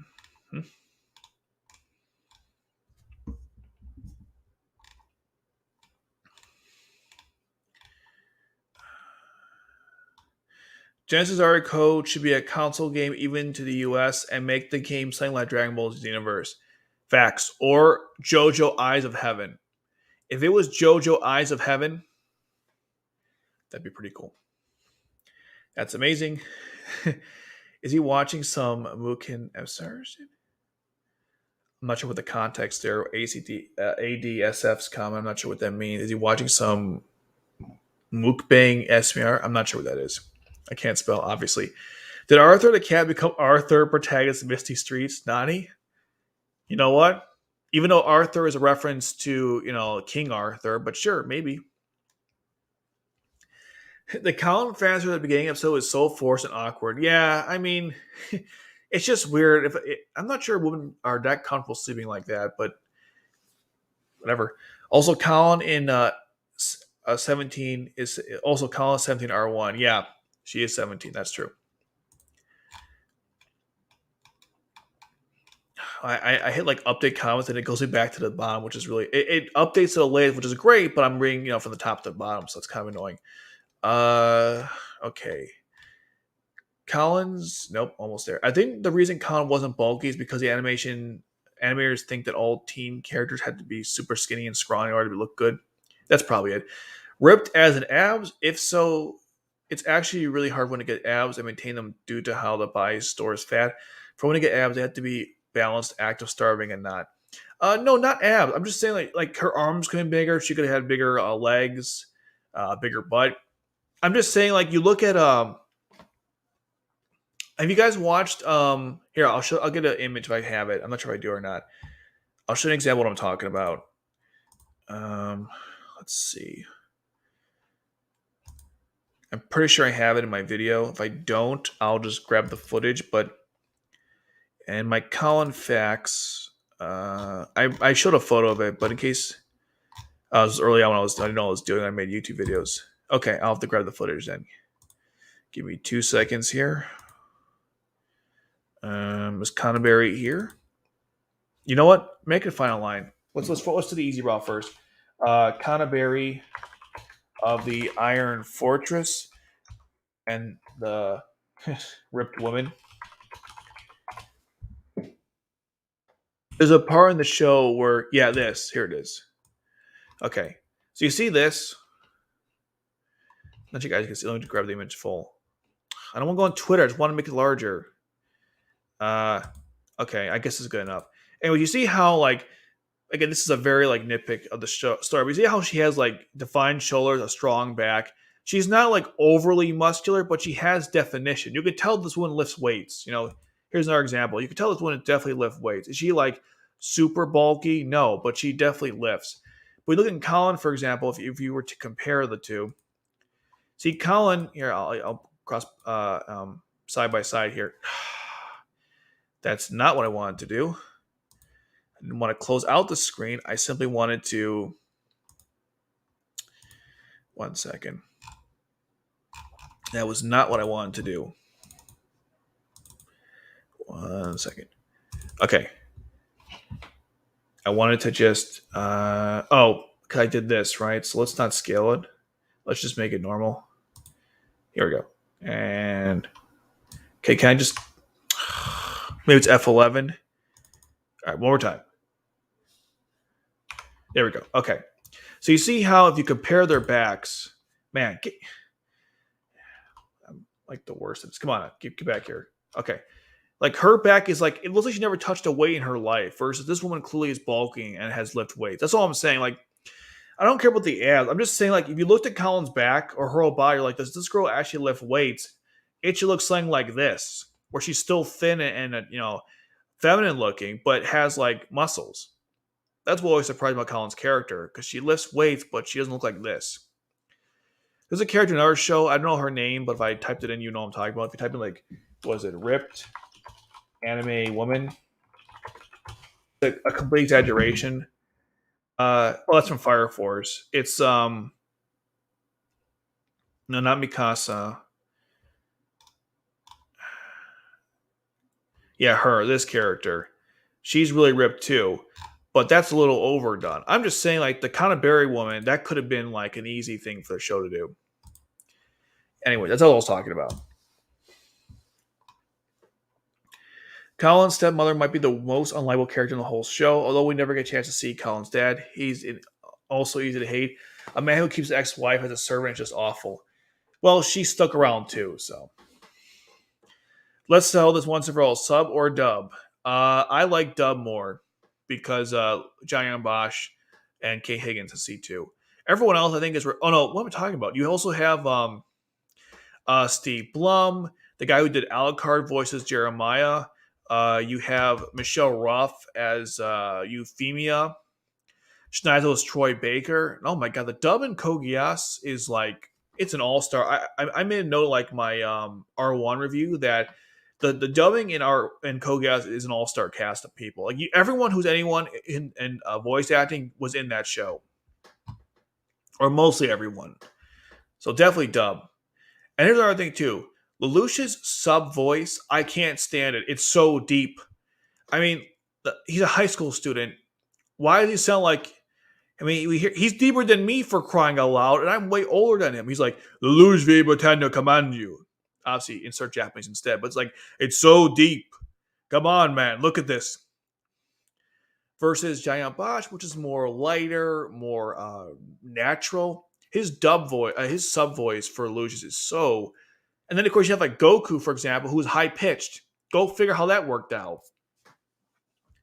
Lelouch is so deep in the voice. Women starve 13 to 12 body fat, which is like 4 to 5 with a man. While to get abs, you need to have 4 to 15 to 14% body fat. Plus, you need a specific diet to help keep your abs. Right. I'm not saying she needs abs. I'm just saying she needs muscles, you know? Show the results of the weights. That's all I'm saying. Because it looked like she never looked at weights in her life, and she clearly does. I gave you a good comparison between the two of them, in case you want to, like, you know, what I meant. What is C2? What is C2? Is she a god who made the Geass? C2 did make the Geass. She's one of the oldest immortals that are living. That made no sense, but yet living immortals because they can actually die if they lose their code. She's the oldest living one left, but no, she didn't invent Geass. Geass came from the collective consciousness. You know, that woman who's like old colored in Geass. What's her name? And by the way, this is a theory. They never say this in the story. I shouldn't like say canon. Like she made it. I don't know if it's true or not, but this character in Ocular Exiled. You should watch the show, by the way. It's really good, despite what the haters say. But this character here, she discusses Geass. I assume, I don't know for sure. I think she's the one that brings it to us, but I can't prove that. Because she's like covered up in Geass. And then in Jezard Code, by the way, she talks to Al about like why he has to go find the shards and why everything has gone to hell. And again, she talks about Geass in the same way. That was in the introduction video that I made on the gameplay, if you're curious. But yeah, I believe the Geass, she had some involvement with it. I know that for sure. It didn't come from C2. It's far older than her. Rivalz should have been background character instead of recurring comedy relief. Yeah, well, the problem is it's not comedy and it's not relief. He could have been a fan favorite if he was a side character. Yeah, he is a side character. He's like, I mean, he's not that important to the story. He's just there. He's one of the only guys who survives all these conflicts. I don't know why every time I see Zero standing in the pole, I always think he had the Batman vibe to it. Well, the outfit kind of reminds you of him too. Yeah, I don't think he can actually climb it. I was only wondering what did happen to Australian Code Geass universe. Did it become a wasteland or what? Well, if you type in Code Geass into the Wikia, and you type in geography, I believe, universe, locations. I think it's locations. I thought they had like the whole like, huh?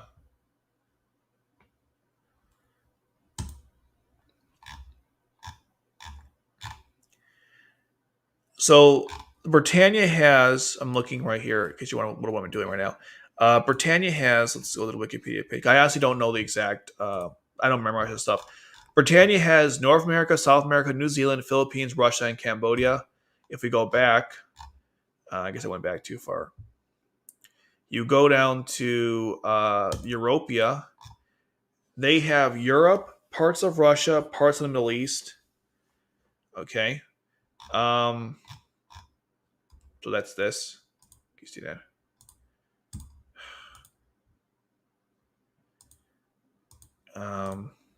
Yeah, that's that.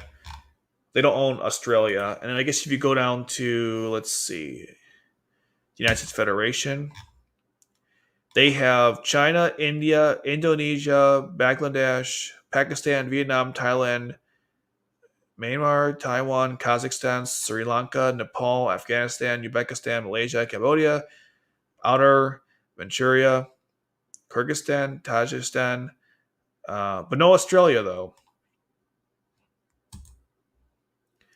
They don't have New Zealand either. I saw a good post on Reddit. I just don't remember what happened to Australia. That's a really good question. What if I type it in? What will it tell me? Yeah, here it is. Okay, let's see what we have. Little is known about Australia and Code Geass. It plays no full part in the story, which is true. That's why we're asking, obviously. Uh, it's shown as not controlled by any of the three main powers. What do we know for sure? It's independent. Um, it's been discovered. It was inhabitant. It's possible you can go there. The only thing we know about is that Mao was going to go to Australia.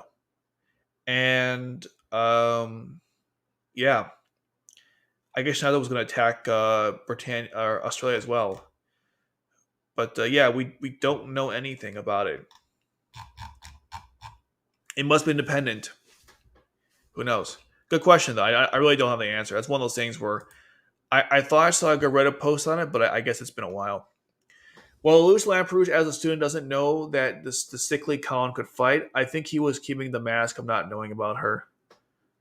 Oh, you know what? Hail Crimson King? That has to be the answer. Right. Because she's sick.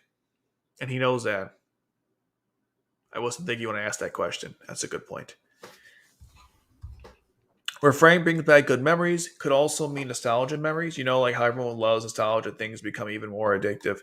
Yeah, I mean, we're talking about Code Geass. What else you have? You know, I love the show, but let's be honest, a lot of it is built on nostalgia. So, lost focus again. Yay. Camera, please. Yeah, good point. Australia and the New Zealand was able to repeal the other superpower and stay independent. Obviously, it must have been the case. They were neutral. That's right. Was there a thought elevator there? Oh, there wasn't. That's why they never got involved. True, but why wouldn't the EU or the Chinese Federation take over? They did show a thought elevator there. I guess Charles didn't care about it. Colin has no reason to like Lelouch at this point. Right, that's the point. I was trying to say, like, if she liked him, it wasn't at this point in the story. Lelouch is really good. Oh, never mind that. Lelouch is really good at the whole Batman Bruce Wayne by playing the civilian role to make it seem like unlikely anyone would ever suspect him of being Zero. Yeah, absolutely. One of the best parts of the story. Even funnier, Lelouch was able to hold off and stop Colin from using the knife to stop the Britannians from kicking the innocent Japanese. He does the same thing when she tries to knife Suzaku.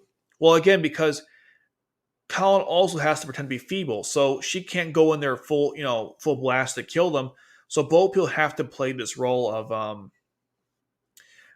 their mask. So Lelouch has to be the student, and Colin has to be a feeble student, who's sickly. So both of them had to screw up there or act that way. Tommy, shut your annoying. You're not genius like Zero, not even close. Tommy said, "Hey idiots, we're the Black Knights." I'm like, "Excuse me, you're the idiots." Yeah, you're the idiot. Lelouch is somewhat similar to Batman. Think about both use their fake masks in public, Lamperouge and Bruce Wayne, while the true face is Zero and Batman. Both are intelligent. I can't list all of them. Yeah, they obviously are fine. They use vigilantism. While Batman is more solo than Lelouch, he does have the Bat family, which he expands throughout the story. Okay. Are Suzaku and C2 even in episode 9? Yeah, Suzaku was, they were doing the whole situation with the cat festival, and C2 shows up at the very end. Very end. Tamaki, I'm almost having a full stroke, and he's about to say something really stupid. Goodbye, life. I'm guessing they didn't have any heavy firepower like rockets or handguns. Kallen's nightmare frame was their only heavy power for this simple raid. Probably nothing else. Yeah, look, I'm not saying like they. I mean, maybe they could have done something better, but it's just crazy. They almost lost Kallen to literally a random skirmish because she had a meltdown in battle, which I guess Luch didn't anticipate happening. The Night Police was pretty intimidating, especially loved it when he pulled out the knife. Yeah, it's pretty terrifying. He wasn't just smart though, because Kallen killed him by driving the nightmare frame into the like he stayed with on her, which was kind of stupid. Ogi is 26 in R1. Okay. I don't think she married him I don't think she married him more likely after the invasion of Father used his influence to make Kallen a Britannian. Okay, that's probably what happened. I was kind of confused there because it almost implied like they weren't together before, but because of Britannia, they did something to make them citizens. That makes sense. Akito, Renya, Oldred, and Orpheus sub voice actors are perfect. Belush is too deep. Yeah, I think it's too deep. It always bothers me. It's fun. We now have actors because of Reign of Darkness. We actually have voices for the characters. I'm wondering if they'll use the same voices for the subs when they come out, or the show when they animate them. Lelouch is the only character that's not in every episode. Is the only character that's in every episode. Yeah, that's probably true. I'm thinking to my mind, an episode where he's not relevant. No, I think you're right about that. Kallen's sub voice is very aggressive and more tomboyish, which makes sense. That fits her role. Mao was obsessed with Australia. Makes sense. They're neutral. Okay, let's go through the picture drama. There's actually two we got to discuss. The first one is 9.33.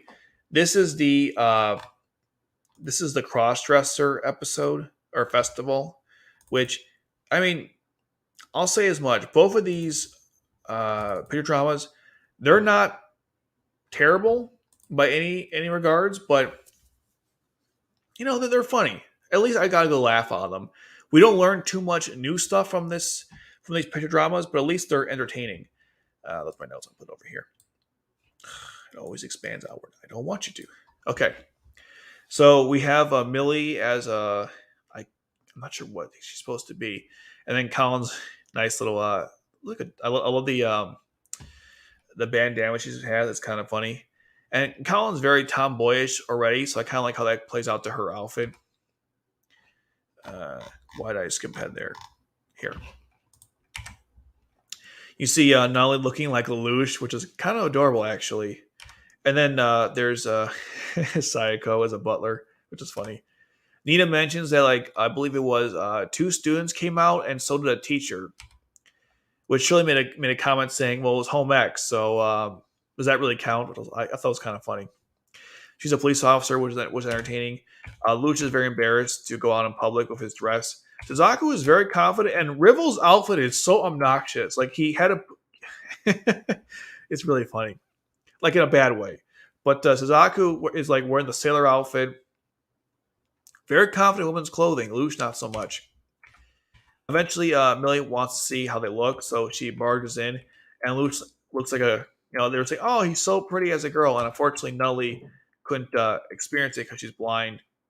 They all kind of sigh out of relief, which is kind of fun. Again, this was kind of funny. I was laughing during this picture drama. The voice actors had a really good time.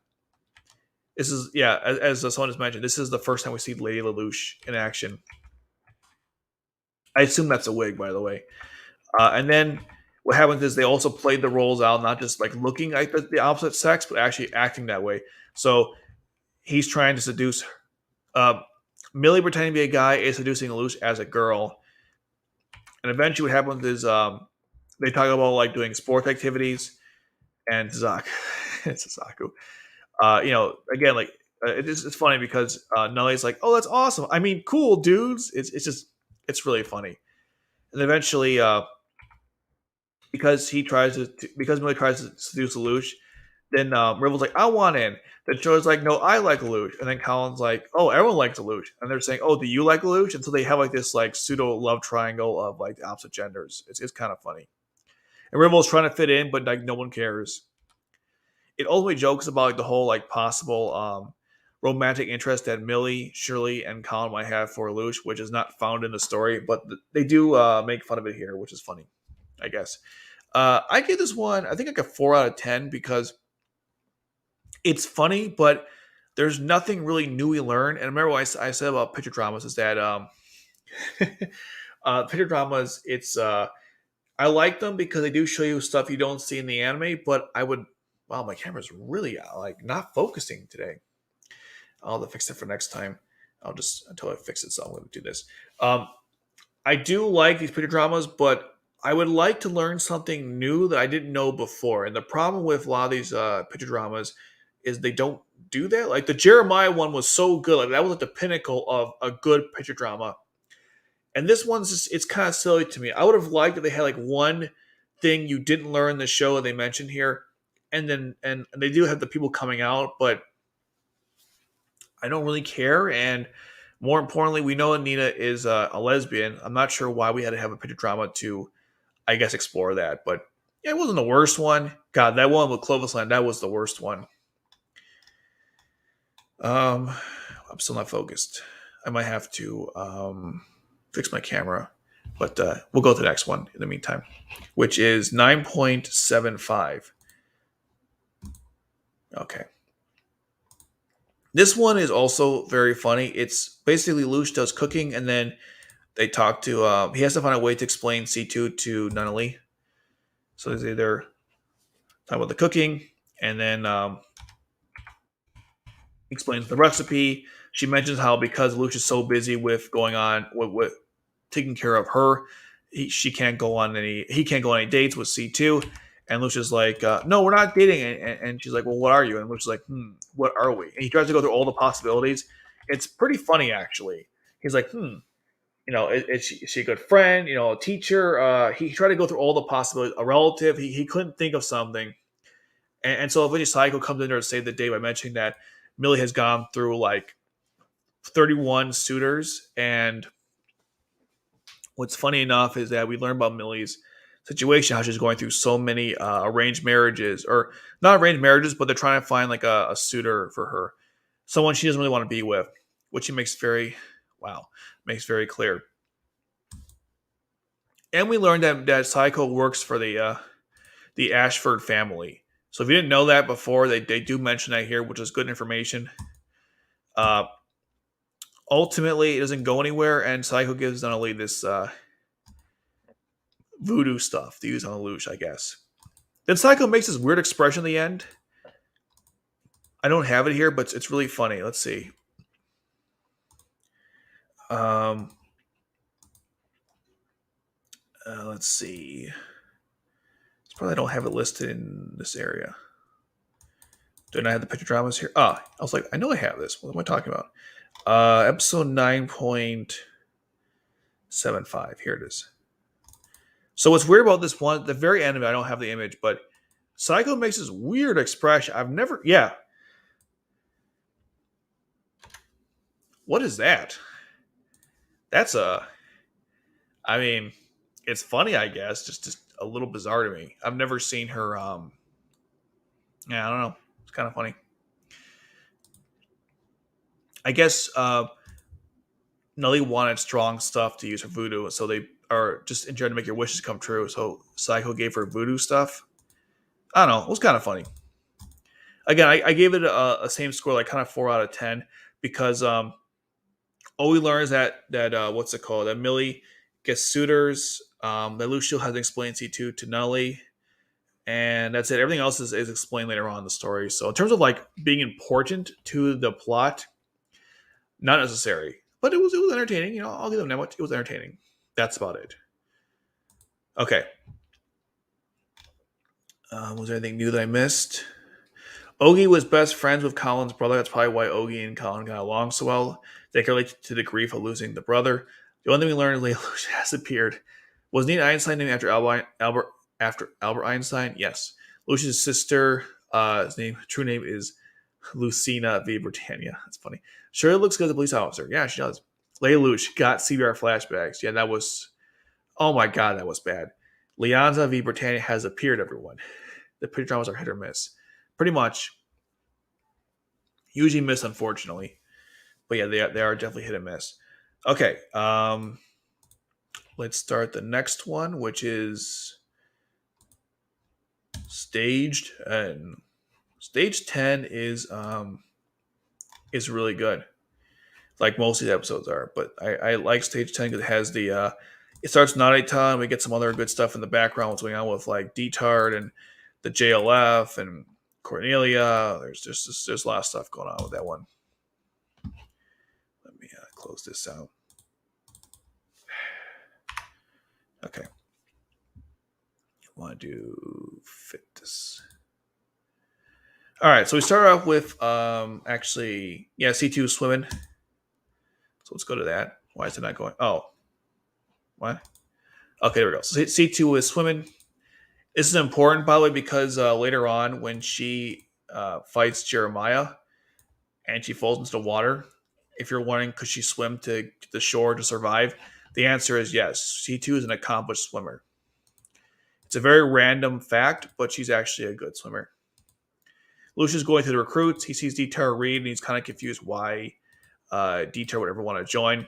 They also, or if he's a spy or not. They also mentioned how the Black Knights are joining up, or they're getting members because they're called, the Knights who fight for justice. But CT is like, I don't think a real knight would say that, which is kind of funny. Dieter mentions that he was demoted because how do I put this? I assume it was because of the broadcast on stage 8 where he showed the Black Knights emerging. That's probably got him not fired but demoted. And this is interesting too because they want to investigate Lelouch, and Dieter is kind of aware they want to investigate a student at Ashford Academy. He even searches for it, but he never helps them out with it. Instead, he goes to join the Black Knights. He obviously doesn't tell these two people that.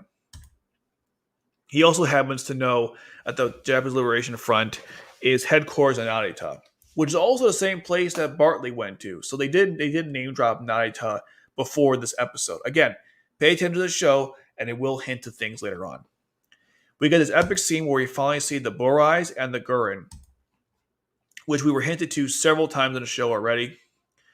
And then Lelouch gives Kallen the key to the Nightmare Frame, which I thought was great. Also, Tamaki's helping all the new recruits. I think they're screwed if he's helping them out. So he gives her the key. He mentioned that she has a reason for fighting, and that's why he wants her to take it. Plus, she's the best pilot they have. Which I think that's good leadership, too, when you put people in the right positions to succeed at what they're doing. Maybe some might say, well, obviously give Kallen the Nightmare Frame. But yeah, but if you're an idiot like Clovis, you might say, I want the best Nightmare Frame, even though I'm not the best pilot. So Lelouch was like, you should have it. Now, I kind of picked up on something here, and I could be completely overthinking this, but when Lelouch tells Kallen that you have a reason to fight, I assume something along the lines of Lelouch saw that Kallen was protecting her mother, and maybe they talked about it afterwards, so he knows that she's trying to help make a better world for her mother. I assume that's what he meant by you have a reason to fight. Besides the obvious, which is Japan's been conquered by Britannia, and of course you want to go and help out free Japan. I assume that's why he said that line. Again, I could have been overthinking that one. So again, they're talking. They get information from Dieter Reed that Narita is where Britannia is going, so they want to go there as well. They're not aware of the plan, which I'm not sure if that was the smartest decision that Lelouch made, but it is what it is. Here's an interesting part of the story. Saigo tells Nelly that, or was it Nelly tell Saigo that Lelouch is going on a 3-day camping trip? And I'm thinking the whole time, Lelouch skips class, and is he allowed to even go on just skip school to go on a trip? I guess it's never questioned, but I mean, it's not like work where you accumulate PTO days. I mean, you can't just skip school because you feel like it, especially when you sleep in class like Lelouch does. I mean, they got in trouble. What was it? Stage 17? Or no, not stage 17. It was right after the situation with the Chinese Federation working with the Japanese to take over. It was after, I think it was stage 20. When that was finished, they were angry at Lelouch and Suzaku for missing lots of classes. So I just found out he got away with taking a 3-day trip, unless it was Friday, Saturday, and Sunday. If that was the case, I guess Britannia was nice enough to invade Naita on the weekends. I'm glad they thought of the average working person. There's the mountains. Actually, a pretty good shot, too. Lelouch takes his mask off. He uses Geass on the guards so they don't suspect him or report anything. I'm not sure why he took his mask off the whole time. Not sure about that. They're going up to the mountain they don't know what the reason is. And then at the same time, Britannia is prepared to invade, which is a pretty cool formation. And I like how they explain the rationale behind why they put everyone in these positions. It might seem obvious, but still, anytime the show explains the reason for why they do anything, I'll take it. Euphemia is here because she wants to be, even though she shouldn't be. And their whole plan, again, is to destroy the JLF. I'm not exactly sure. I think they're saying that Euphemia wanted to have, she wants to see combat firsthand. That's why she's there. And then, of course, Anita mentioned she wants to meet Euphemia. And Millie's like, yeah, I have no influence anymore, so I can't help you there. Basically, a high school, the granddaughter of a high school principal has literally no influence whatsoever. So I don't know what she could do to help her out. Okay, then we get to this scene where this is a very interesting part of the story, and actually I wrote some notes I wanted to go over in a second here. But this is the famous quote or famous part that leads to the quote where C2 asks Lelouch, why are you called Lelouch? And he says, she mentioned how you could have dropped the whole name, but you kept the first name. And he says, okay, but then, why are you called C2? That's like an alien. That's barely human. She's like, I don't care if I'm human. And then before that, she says, why? She asks Lelouch, why is Snow white? And she says it's because Snow has forgotten what color it's supposed to be. And people have always wondered. About what does C2 meant by when she said Snow is white because it forgot what color it's supposed to be. Well, it's a metaphor for herself because C2. I believe C2 is suggesting that, much like life is very colorful. And when you don't have any color, you're like a blank slate. And so just like Snow, she also, she feels like she's not living anymore. She's accumulating experiences. So, Snow has no color because it forgot what it meant to be alive. Just like her, she forgot what it meant to be alive. They're both blank slates. There's more into it, too. I mean, there's the idea that what I write here that C2 has no more emotions. She's accumulating experiences. She's a lifeless. She's like a living dead person. I guess it's kind of interesting, but I just like how she's trying to equate the idea that because Snow has no color, because it forgot what it was supposed to be, and C2 also has nothing because she forgot who she was supposed to be. She mentions to Lelouch later on she forgot her whole past and everything. Now, did she literally forget, memory-wise? No, but because she's been so detached from that world, it seems like it. That's why she's so motionless and cold to Lelouch, and why she has the name C2, because she forgot who she was, and she lost her emotions, a blank slate, just like Snow, which I thought was interesting. When I first watched the show, I never understood what the heck she was talking about, but again, it's a metaphor about colors and how white is the absence of all colors. Therefore, there's nothing to it, and life has many colors, and therefore, if you, just like Snow, if you didn't have a color, you'd be like one blank slate while you're alive, but not really living. And C2 makes this clear also when she was talking to Lelouch in stage 7, when she said, okay, it's the heart about things. Because she didn't understand why Lelouch wanted to go and do this, to stop Cornelia, and how she was going to shoot him in the leg, but he was like, fine, then just kill me. Or I'll kill myself rather. And she's like, okay, I understand what's going on here. It's more than just defeating Cornelia. There's also the emotional element to it because C2, again, hasn't experienced that in a long time. So this scene kind of brings all that together. And then later on in the story, she again referenced this whole point of her, She forgets everyone. He has no emotions. She wouldn't even call herself living. She's barely human. It's a good disconnect. That's the whole metaphor behind, why is Snow white? Because I forgot what color it was supposed to be. Why is C2 C2?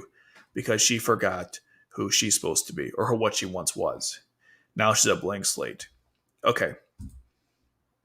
Just wanted to bring that up. I really like that scene. Then Cornelia launches the assault. And then again, Euphemia is helping out with I think it was the hospitals. In the Genocide Code video game, by the way, they use this this symbol, which I'll show you guys later on when we play the game.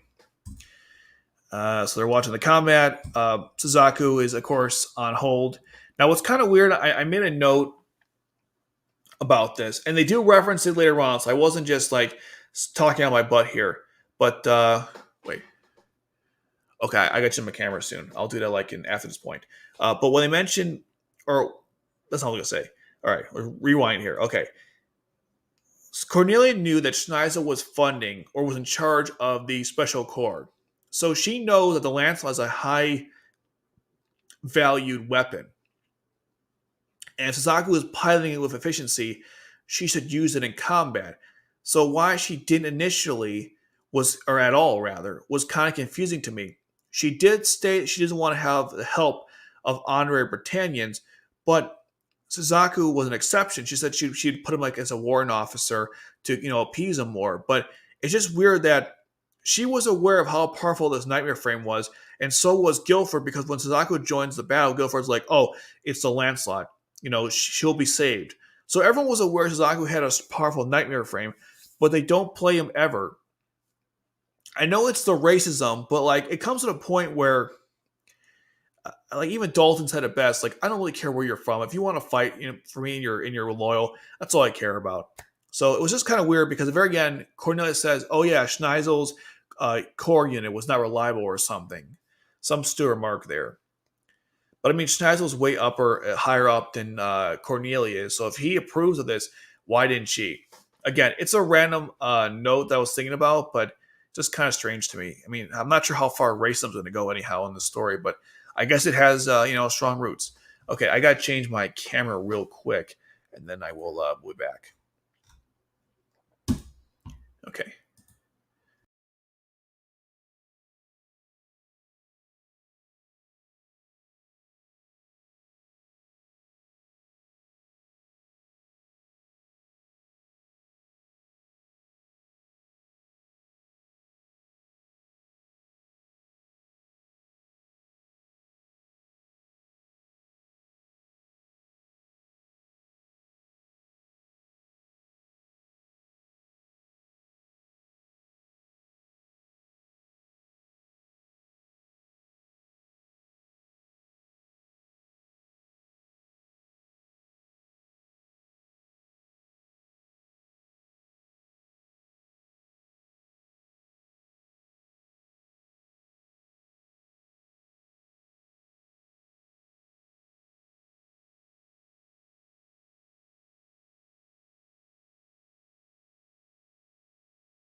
How it looks.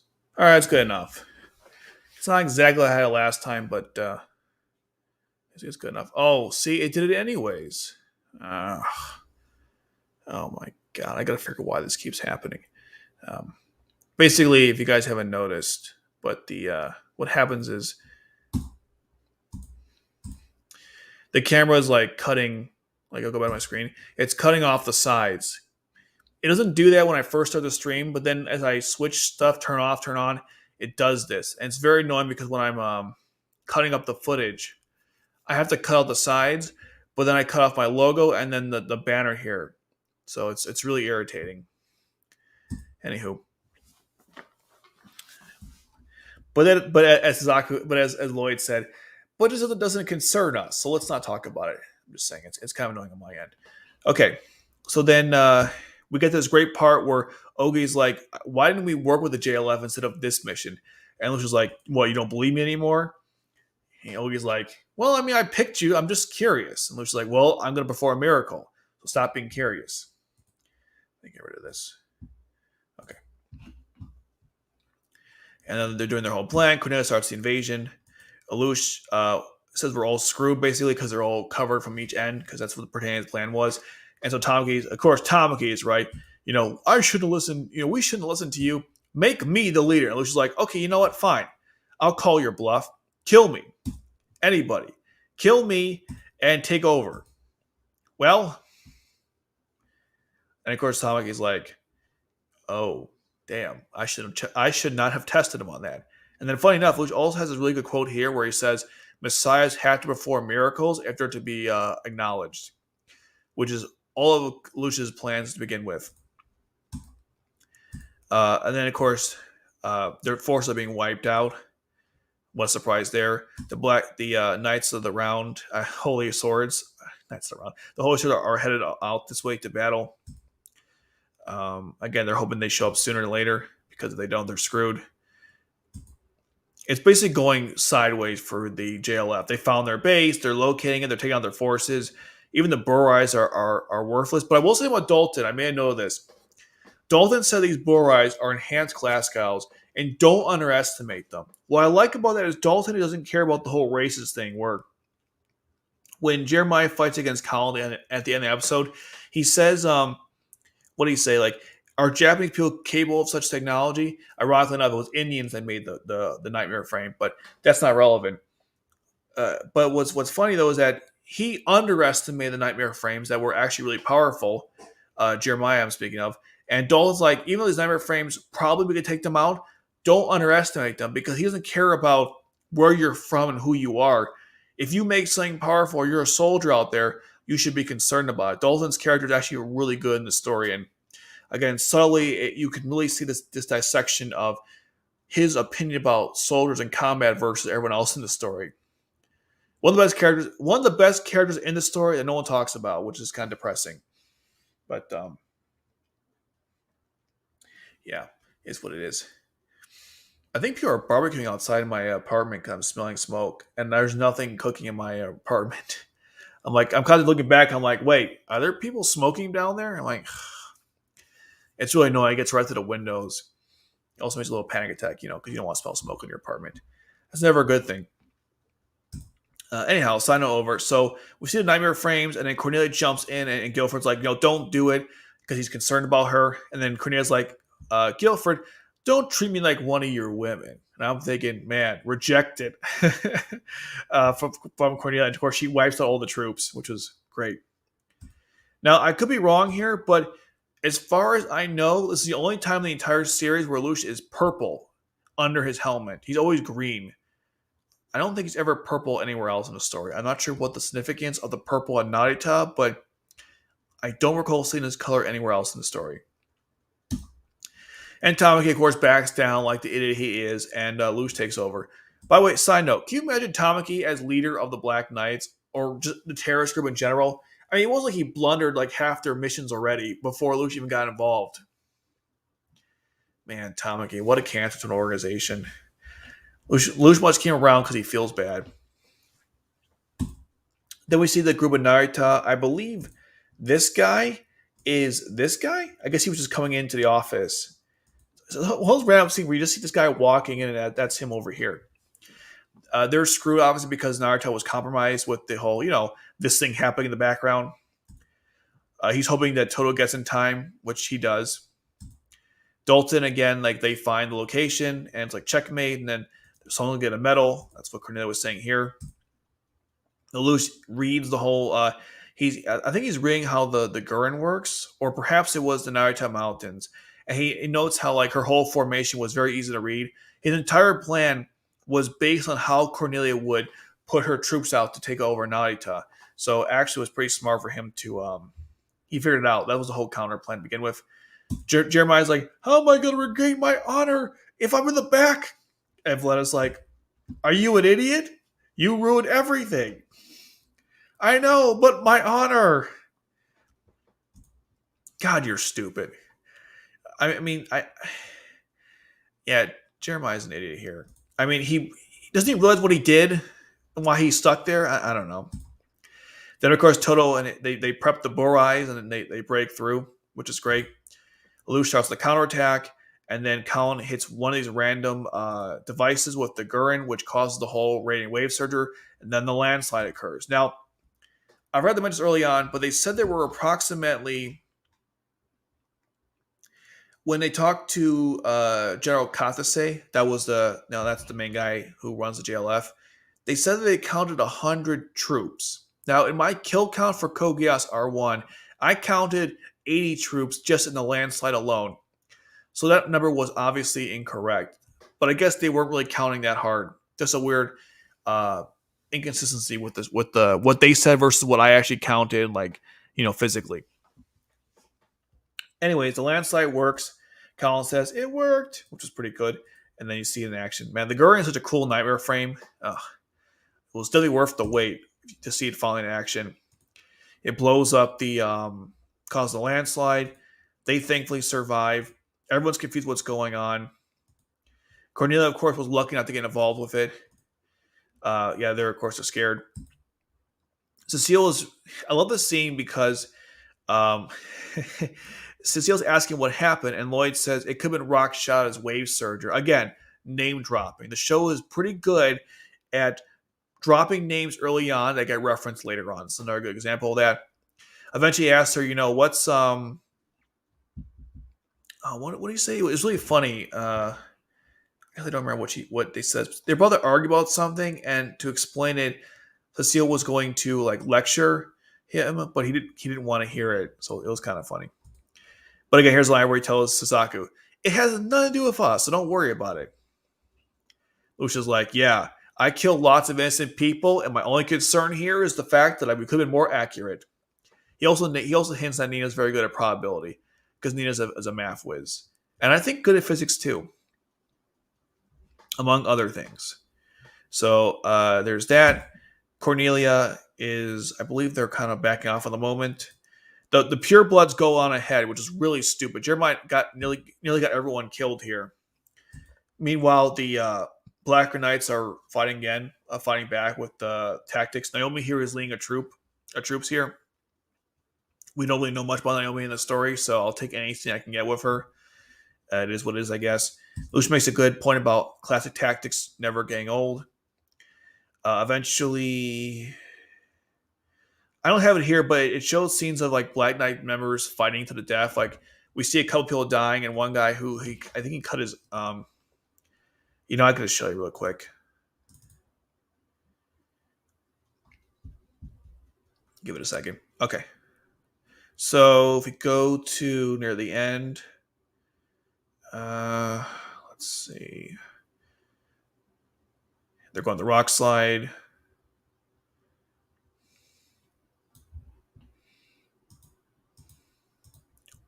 Maybe I was wrong. Maybe it was the next episode. I thought it was this one. I could be wrong. I'm kind of mixing this stuff up. Yeah, I guess I was wrong. It's not this episode. Oh, by the way, one thing. Did I have it here? There was is it here where they show you the? No, it's not this. Okay. I was wrong. It's the next episode. My bad. Anyhow, so Jeremiah tries to fight against Kallen. He says, "How could Japanese people have such technology?" Yeah, what a moron. And Kallen basically kills him with ease, the greatest of ease. Now, one thing they keep emphasizing in this story, and I'm going to assume it's for a reason. When Kallen defeats Jeremiah, Villeta's like, he defeated, because actually, I don't think she states a gender, but she defeated Jeremiah? Wow, that's pretty good. And then later on, when she fights Gino in turn 6, they said the same thing, that Kallen defeated Jeremiah, and Gino's like, whoa, that's a serious thing. So I'm going to assume that based on those two explanations, that Jeremiah must have been a really powerful Nightmare Frame pilot. We only see him in the Sutherland and also in the Siegfried when he was Cyber. Jeremiah. But he must have been some excellent pilot because everyone praises Kallen for defeating him. I'm assuming he must have been some. He has medals, I assume. Also, he was a good general, not a general, a soldier in the army. Actually, what is his? You know what? Now I'm thinking about what was his position officially. It was Margrave Jeremiah.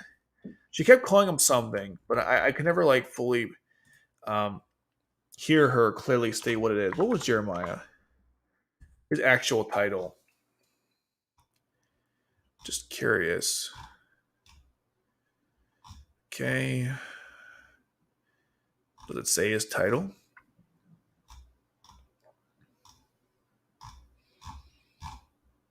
Mm-hmm.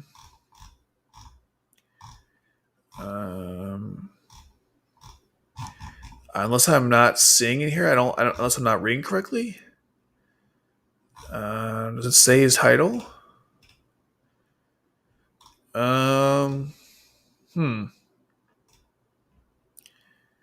Just looking here.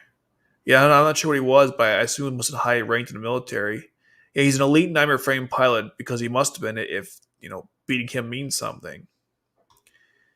Yeah, they don't say what his title is. She kept saying Margrave Jeremiah or something. Clockwork Orange. Yes, Clockwork Orange. That is his title. Hold on, I'm going to just type in. There's a site that has all the Code Geass quotes or the transcripts rather. I think we type Jeremiah. Oh, I know what she said. That in stage 4, during the rescue, she calls him by his official name. Let's see.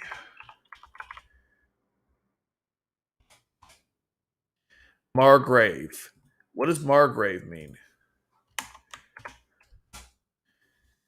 Hereditary title of some prince of the Holy Roman Empire. So it means nothing then. Okay.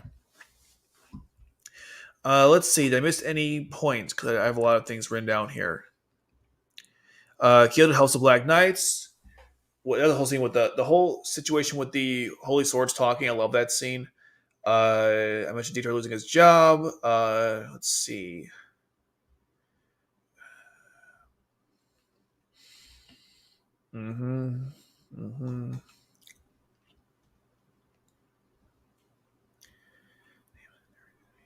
Some say C2. Okay, nope. C2 talks about Snow. I mentioned that already. I'm assuming he has literally got their name, emotional, Euphemia, medical team. Go cover Cornelia by the rear, and that was kind of funny. Dolter respects the enemy. Oh, we never meet General Alex. They reference General Alex several times in this episode, but we never see him, which is kind of sad. He dies during the avalanche or the landslide. Oh, here's another thing too. I mentioned. They said that they keep talking about the miracle of Ika Kushima, and I kept saying to myself, how come we don't see that as an OVA or a picture drama? That would have been really cool to show why Tohdoh was called the Miracle Worker. Everyone keeps referencing what happened 7 years ago, but we've never actually seen it before. That would have been a good picture drama, OVA, anything. I want to see what happened 7 years ago at the Miracle of Ika Kushima, I think it was called. I would have liked to have seen that, as a side note. Okay. Oh, yeah, there's another thing, too. They only used the Gurren this one time to cause a landslide. Or, after this point, Gurren only uses, the arm to fight nightmare frames, but they actually had a different use for it here, which was to cause the rock slide. They never once used her, that I know of, her radiating wave surger arm to, let's say, cause some other kind of explosions in the future. So, I'm not sure why they didn't do that. Just a random note I had. Let's see. Yeah, I mentioned that Lelouch didn't care about the killing of civilians when he analyzed the results. The Jack is why Jeremiah almost died. The scene when Kallen destroys the nightmare frame, so when it blows up. Yeah, this is such an epic scene in the story. So overall, I liked it because it had lots of Kallen. I like Kallen as a character, so more of her is always great. Stage 9 had a lot. This one had a lot. The whole conflict with Naruto was fantastic. Cornelia is a badass in this story. Even though I don't like her, she's still a badass. And Lelouch's whole plan to, his whole reading on Cornelia's strategy and coming up with a counter strategy, which is good. Because remember the last time he faced off with Cornelia, he lost pretty badly. Although I did mention how it wasn't entirely over for him. But you know what I mean.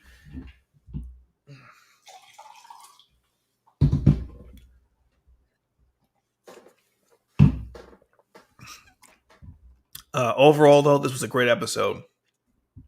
So much going on here. Motions, combat. We see the Gurren out there. I mean, man, this is a good episode. I gave it a 9 out of 10. I guess the only thing I didn't like about it was, I don't think why I didn't give it a 10 out of 10. Maybe it was because, I'm trying to think what was the reason why I didn't give it a 10 out of 10. I don't know. I guess there's some parts that weren't the greatest, but most of it was like, there might be a couple things I didn't like. But overall, this was a really good episode. Good setup, too. And again, everything that we've discussed early on in the show, it all comes like here, which is great. Kallen's always good to have. And we learn more about C2's, her personality and motivation. So, good episode overall, though. All right, let's see what you guys had to say about it. Let's go to the tippy top. Who says tippy? Would you like to see an OVA series which focused on JLF, where Tohdoh is the main, explores the relationship with Suzaku, origins relationship of the Holy Swords, 4 Holy Swords, Ishikushima? Yeah, I just said that actually. It's funny. You asked me about this like about 10 minutes ago or something. I just mentioned, or no, 20 minutes ago. Yeah, I want to see that completely. We do get some backstory with Tohdoh and Suzaku. I believe it was an audio drama when he's training him for the first time. But other than that, we don't get too much between Tohdoh and Suzaku. It might have been a picture drama. I'm not sure. It was one of the two. I always blend the two out there. I blend both of them. Cornelia really shines at R1. She's easily the most proactive antagonist in the season. Yeah, she's great.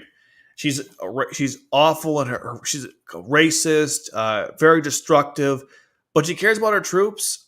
She's vicious in combat. You don't mess with this woman, okay? Don't underestimate Cornelia. Guilford was like, "Don't go out there, Your Highness," and she's like, "Guilford, who do you think I am?" And he's like, "Understood, ma'am. I'll watch it from the back." I'm surprised Zero keeps Tamaki around, despite how useless he is. I get it, you need an army, but it is Lelouch / Zero, the kind of guy that would want to competent people in the army. Yeah, I think Tamaki was grandfathered in, meaning he was part of the original founders, and therefore he has to be involved. But you're right, though. I mean, Tamaki, the only thing he contributes to the story is that I guess he's the conscience of the group, which I thought that was Ogi.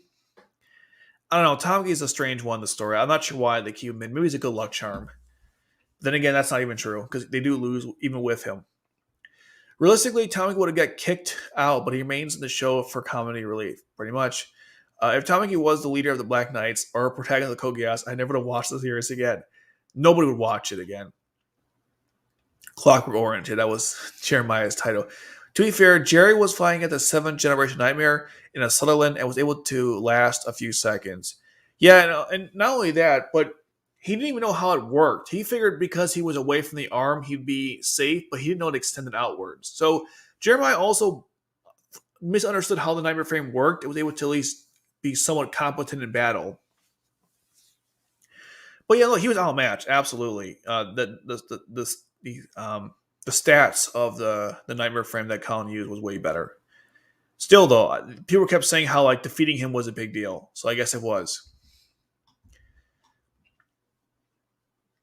Margrave was a term for the Marcher Lord who's defended near border territories. It's what the French Marquis is based on. And in English, it's translated as Margrave. It's a fairly high title. Okay, so that makes sense. He was up there. Wait, last time you said Lelouch contradicted himself in this stage. Was that under the landslide? Yeah, because Lelouch said that he didn't want to hurt anybody, right? Because he said he only wants to protect the innocent and not resort to terrorism and stuff. Now, granted, he didn't use terrorism here, but he killed a lot of innocent people. And when he reflected on it after the Gurren caused the rock slide, all he said was we could have been more accurate. He doesn't even mention the fact that he might have killed innocent civilians, which he killed a lot of people. You can tell in the next episode, well, not next episode, the one after that, where they go through all the dead bodies. He killed a lot of innocent people. So it's a contradiction because he wouldn't target civilians, but this slide literally targeted civilians. He should have been more accurate about it, which he admitted himself he kind of screwed up there.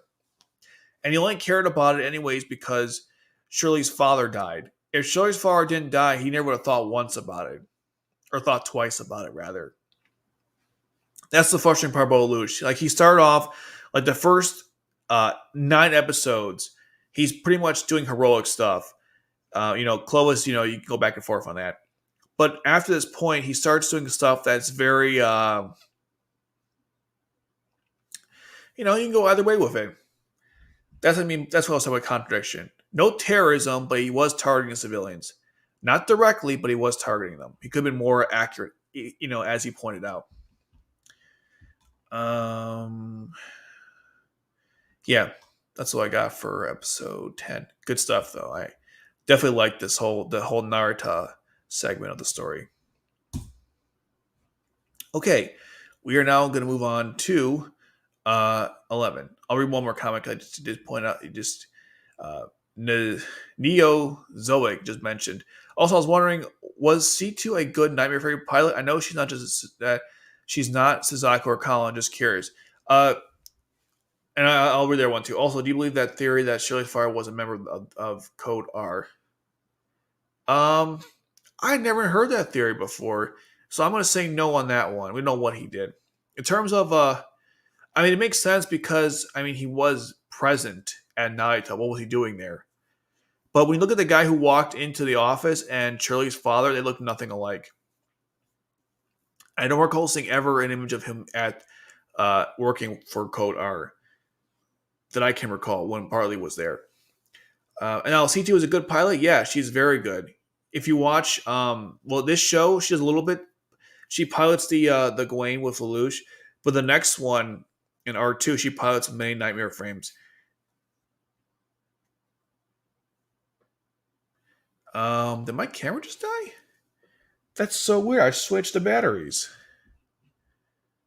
I think my camera just died. Huh. Okay, let me try this again. What in God's name just happened? Yeah, my camera just died. Okay. All right, guys. I didn't think I had to do this twice in one stream, but, this is what happens. It's so weird. That has never happened me before. Okay, one more time.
And see, this is what happens when the camera dies out. It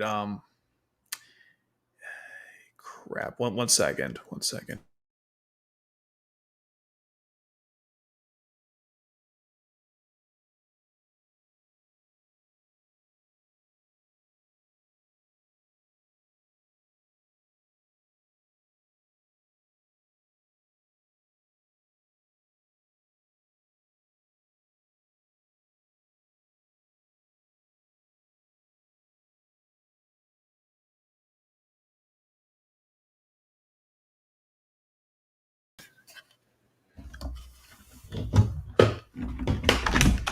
Okay, it's really weird because I had the whole thing charging the whole time. I don't know why it ran out. I'm going to charge it right now as I'm doing this, but I'm telling you guys, I had this charged, okay? This is like really strange stuff. Oh, the camera's still not focused. All right, 1 second. I gotta readjust it real quick. 1 second. Just gotta move it to. Let me see. Just gotta move it to. There we go. Okay. Okay. Finally got that figured out. All right, now where was I? Right. Get rid of this. Share my damn screen, and then. Yeah, pretty much. For respects. Okay. Finally, we're back. And we are not in stage 11 yet. Okay. Shirley's father was a member in the novel. Which novel? You mean the visual novel? Personally, I hated it. Okay. I'm trying to think which one you're talking about, but if you could name drop it, I can probably take a look. Well, if he was, and I assume that novel was probably part of the canon, or was it alternative canon? Well, in any event, I can look into that. I haven't read any of those novels, so I can't say one way or the other. But I'll take Gladiator King's word on that. Okay. Yes, let's now go into episode 11, which is the conclusion of the Narita. Actually, it's not really because 12 has the body cleanup, but yeah, it's basically the conclusion of the conflict itself. Okay, let's get to the first image that I have. Yeah, here's what I'm talking about earlier. So this image here, I count this up for my my death or my kill count, and I counted 80 plus troops just in this body alone. So I assume they brought more than 100 troops, because if they lost 80 just here, and obviously other people died through combat just from Nightmare Frame, the odds are pretty likely that not everyone lives in combat. So I'm going to assume they brought more than 100 troops. And we get to see, by the way, how destructive this thing even was. Obviously, we had the previous episode where you saw the actual damage. So if you go back to stage 10 and you go to the here, see all the houses that were like, there must have been lots of people who died here, and more importantly, they probably didn't even find half the bodies. Just something to bring up about, like, again, Lelouch killing civilians when he didn't have to.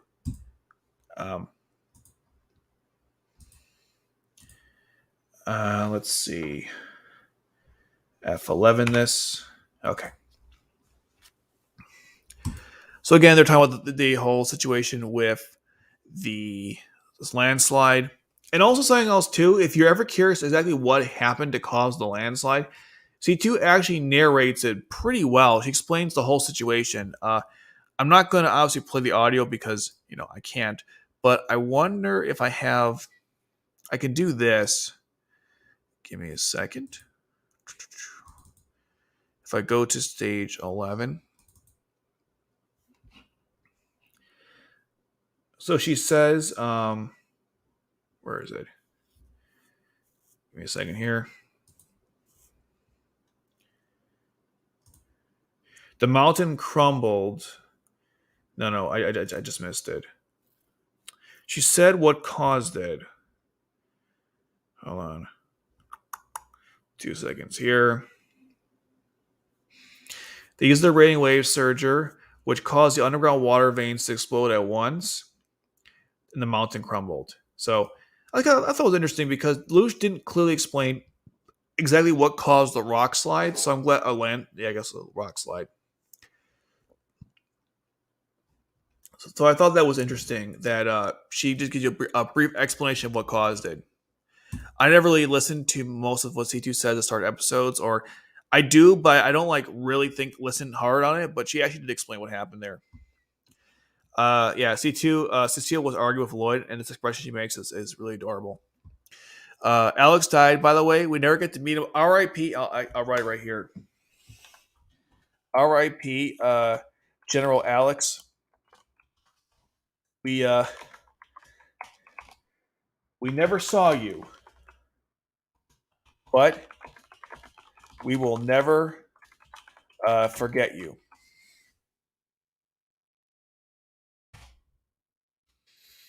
Because he died. They said he died in battle, but we never saw him. But we'll never forget him either. Real shame. Would have been kind of cool to have him in there in the show. Even hear his voice. We get nothing of General Alex, but he just died. Now, one thing I like too is that once Kyo dies, I guess F respects for Kyo. Once he dies, if you hear the broadcast, Villeta apparently took control of the purebloods, and they were actually pretty competent in fighting the Black Knights, which indicates to me that I think that they were actually better off without Jeremiah. Like, as good as Jeremiah is as a Nightmare Frame pilot, I think Villeta is a better commander. That was the impression I got from that whole part where they were saying that under Villeta's command, they actually were giving it to the Japanese, specifically the Black Knights and the JLF forces. So I thought it was interesting. This is the part where like a couple people die and one guy like his you see the damage. Hold on. I'll use the sub one. I don't think it really matters. There's a part here where this is 1 second right here. And the next part she makes is kind of adorable. But there's a part here where is it? Kill die is see, everyone here is getting damaged. They died there. He lost his arm, I think. It's brutal. People are dying left and right, but Lelouch out there fighting with them, so he's not really see, the purebloods are holding them off. Villeta's in command. So she actually was really competent as a leader. That was a cool observation while watching this. Okay, here's a question I had, and I don't know why I was saying this the whole time, but so they're finding Nightmare Frames, right? Because I see Asahina and I see Guilford, and I think the question at this point is obvious.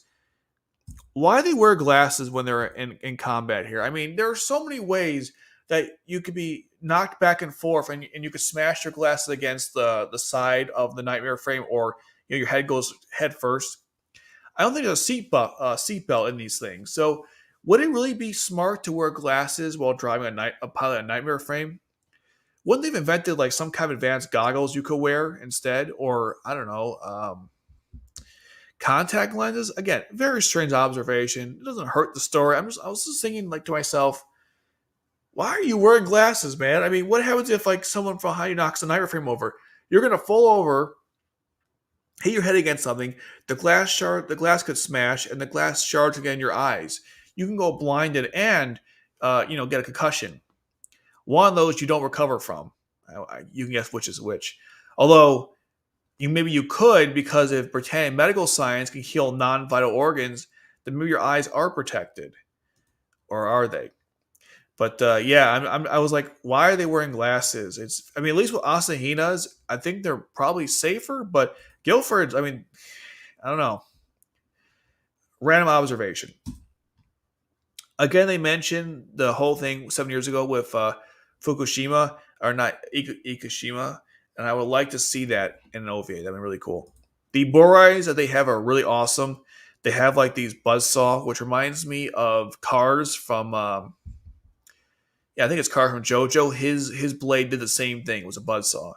Really cool stuff. We get to see, obviously, Chiba in action for the first time in the show, which is pretty cool. I like her character. Eventually, we get the conflict between between Guilford and Tohdoh, which is really cool. And I think Cornelia goes back to the rendezvous point to stop Tohdoh. That was like her plan. But Lelouch was like, "Yeah, I know where you're going. We'll be ready for you." And I love how Tohdoh and Lelouch both understand each other's intentions without ever talking once. Because Lelouch is like, because let's be honest, at this point here, it wasn't going well in the conflict. It was a battle of attrition, and they weren't winning at this point. Even though they took out most of the troops with the landslide, and the JLF was helping them out besides the Holy Swords, they still weren't doing too well against Cornelia, and they were afraid if they fought against her, the Royal Guard, they get wiped out. So Lelouch was still kind of in a bind here, and he couldn't make Kallen come help out because she had to be there to intercept Cornelia on her way, when she escapes. So Lelouch was kind of in trouble here. So when Tohdoh comes to help out, it was great. He was thinking, wait, someone understands my intentions? Excellent. And then Tohdo's like, if Zero is the man I think he is, we need to help him out. So both commanders, understood each other's intentions, which was really cool. Good on both of them. And again, we had this awesome conflict between Tohdoh and Guilford. Oh man, every time these two have a conflict in the story, it's some of the best fights in the series. More Wireframes being killed here. Dalton explained that if we don't save Cornelia, the battle is lost, which is very true. Eventually, Euphemia is in trouble because they don't want to do something because they could get the hospitals taken out. So she instead lets Suzaku go in there. And these guys are like, an honorary Britannian who has helped us out previously in conflicts and has no problem taking out his own people? We could never trust him. This is a bad idea. She, of course, disagrees and allows it, which is great. And again, Tohdoh, discussing how we got to hold them off because Zero is going to capture Cornelia, which is great. Again, they understand each other's intentions. The fight between Tohdoh and Guilford was excellent because he threw that grenade at him. I forgot what the exact term is. So he dodged it, and they're both like going back and forth. It's such a shame that we have Suzaku and Kallen fighting multiple times in the series, and they make a big deal out of it. But these two never got their match settled. Every time he gets interrupted, there's no clear winner this time. And when they fight again in the Black Rebellion, no clear winner that time. They never fight. They show you in the intro to R2 opening 1. They show Guilford in the Vincent against Tohdoh in the Zangetsu, I believe. But we never see that in the show. I mean, I always want to see Guilford and Tohdoh have one match where we see who actually was a better Nightmare Frame pilot. We never see it. The Spearhead of the Empire versus the Miracle Worker. I love to have seen those two have one battle to the finish. I love Kallen fighting Suzaku, but these two never got their grudge match settled. And now that the UFN has established in the future, they'll never fight again for real because everyone's on the same side now. It's really depressing, among other things. Okay, so eventually, Villeta had to go help out, but they said the course of the Nightmare Frames, but they were waiting for her. We get this good fight between Cornelia and Kallen. And Suzaku goes out to the battlefield. And then Lyod asked the question. It was pretty funny. He said, if you were going to... Why did you join the military if you're going to kill people? And Suzaku's like, I want to save people. And Lloyd's like, yeah, but if you do that, you won't be able to if you're killing people in the military. Which, again, everyone always says about Suzaku, like, oh, how could he save people in the military? Well, you don't have to necessarily kill people in the military. That's one way to do it, but there's other ways to subdue the enemy, other roles you can take. It's more complex than the way they make it seem. There's one part I really like. It's very subtle, but before Suzaku gets deployed, you see Cecile grabbing him. No, not here. Whoopsies. I'm way ahead. Hold on. Still way ahead.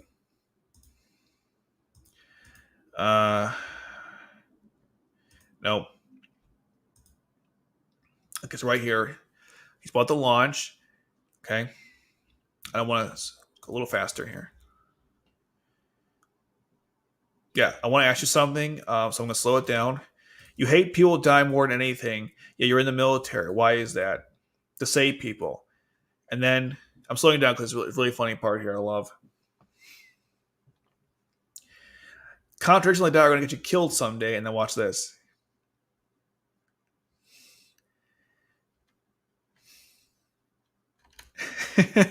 It's pretty funny if you right there. If there was any hints that Cecile liked Suzaku, this might be one of those hints. Or more importantly, she's trying to keep Lyod in line because he's a sociopath and doesn't understand that what he's saying is actually kind of awful. Anywho, Suzaku goes into battle. Cornelia fights against Suzaku. Suzaku, no, Kallen, but doesn't realize the Nightmare Frame isn't just a simple borite. It's actually a brand new model. Lelouch, of course, surrounds her and explains he wants to talk to her one-on-one. We know what that's about. And then eventually, Cornelia's like, yeah, but if I defeat this one unit, I'll survive. Of course, good luck with that. Now, when they're battling, Cornelia uses this technique, which Kallen used in the first episode. And that technique is this. So when they're fighting, she's destroying the arm, right? So she launches it off like that. If you go to the first episode, so I can get to that real quick.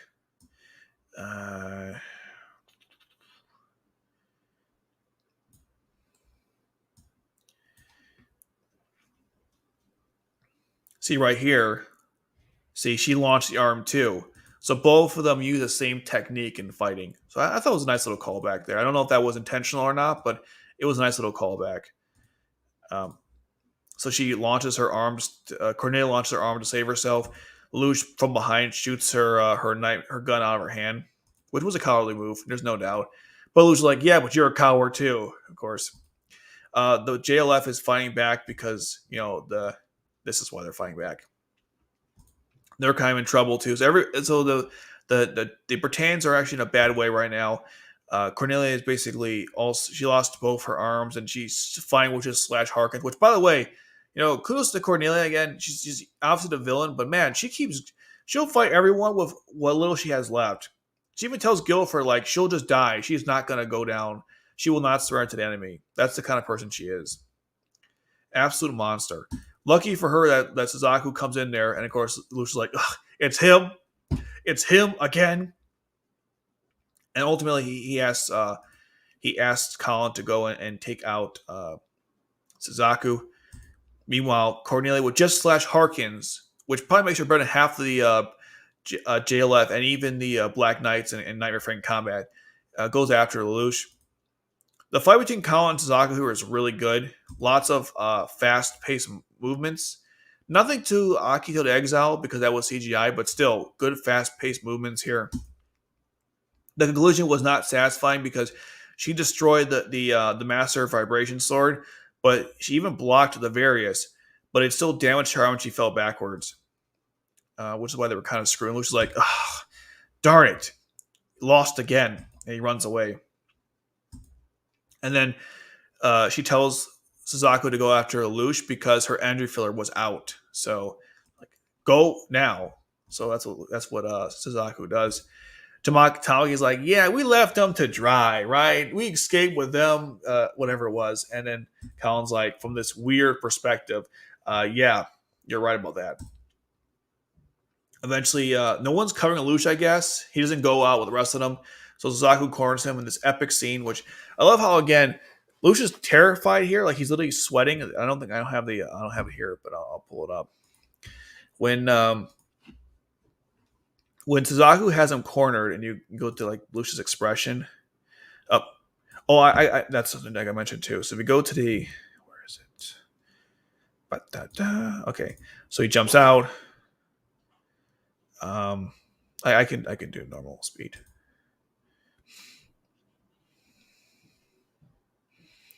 Okay, almost. And yeah, he's staring at him. Yeah, he's actually really terrified.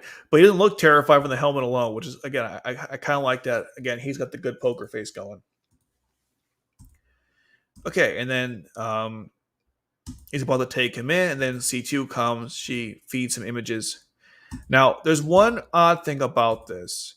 Not the images she's showing Suzaku, which is interesting too. We'll get to that in a second. But here's the weird part about this whole thing. Lelouch goes up to her while this is happening, and he says, "Are you using Geass on him?" Now, this is a very minor nitpick, but this is why I'm doing this. Lelouch knows C2 can't use Geass, right? I mean, they mention this in the stage 7 because Lelouch says, "Hey, you can't use Geass on me. I figured as much," or Geass period, as I meant to say. So he knows she can't use Geass. So why is he asking her if she's using Geass on Suzaku when he knows and she can't. Again, it's a very minor nitpick, but I'm just like, wait, why are you asking that question? You know she can't do that. It's kind of weird to me. And then eventually he touches her and we see her past. Now, I went through the photos or the whole situation with the past, and there's a couple images that are very noteworthy, and I wanted to show this to you. Okay, actually, maybe I'll just go for the dub version. I don't want I don't want the subtitles in this case. So if I was to go to R1,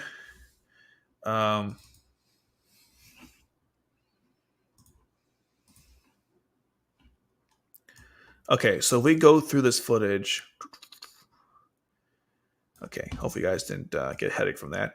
Okay, so we're going through what's going on with Suzaku's past. So we see the father, and by the way, they hint several times in this one scene that what happened, that what Suzaku did to his father, he had some involvement in his death. They don't say exactly what happened, but they hint several times what's going on here.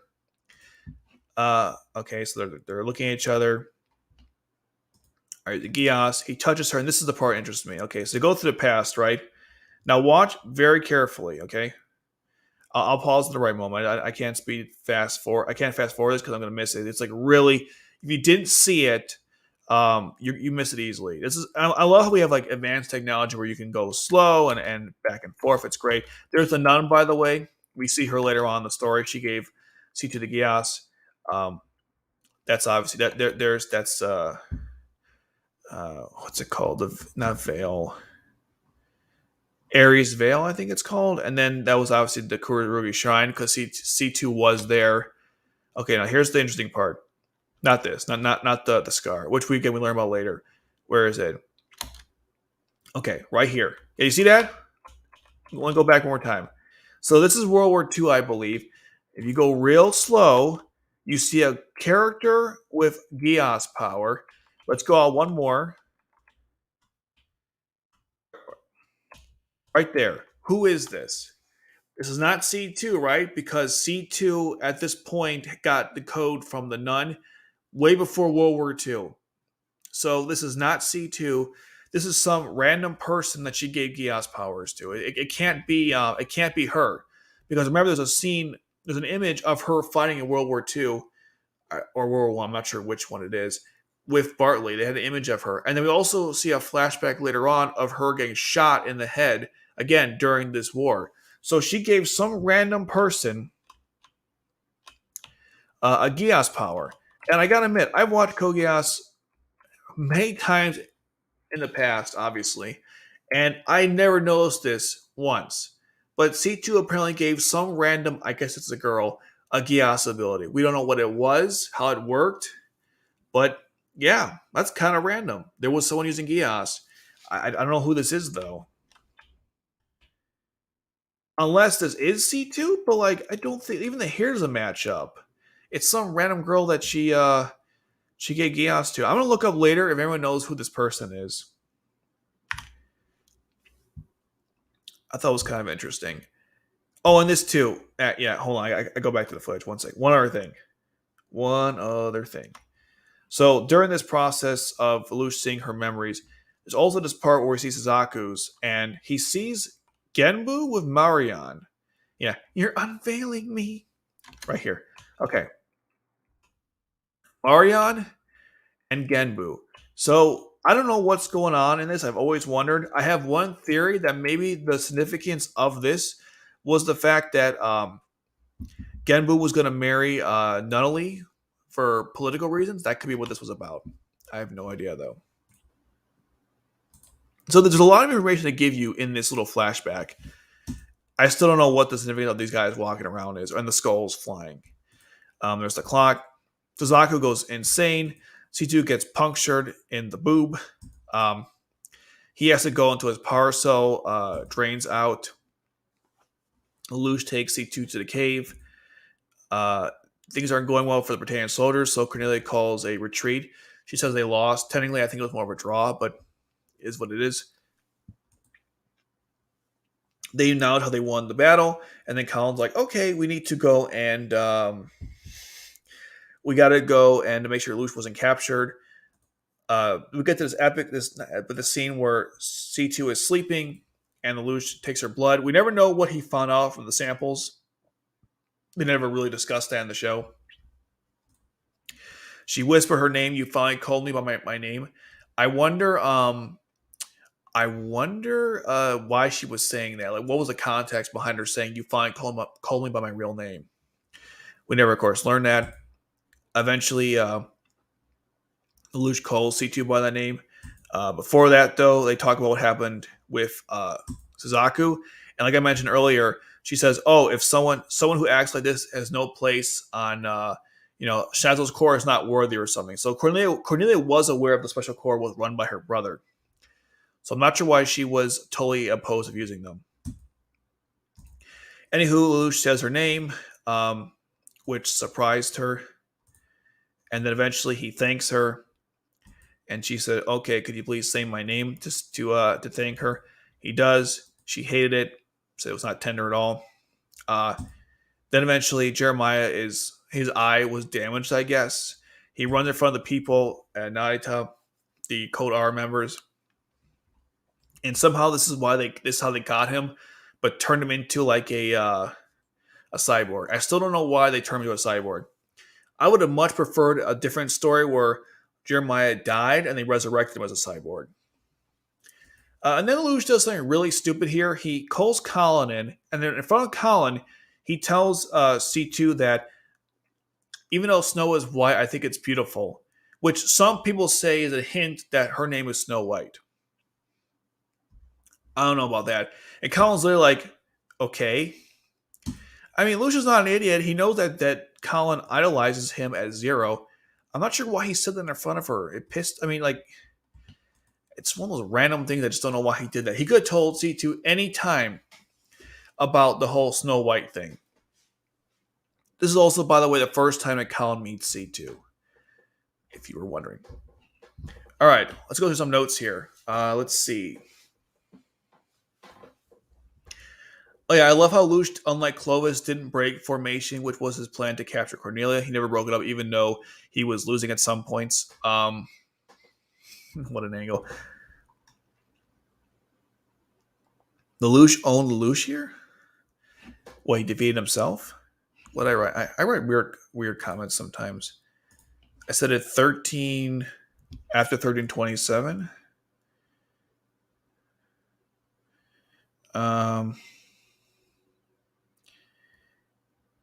Yeah, I'm not sure what I meant there, but anyhow,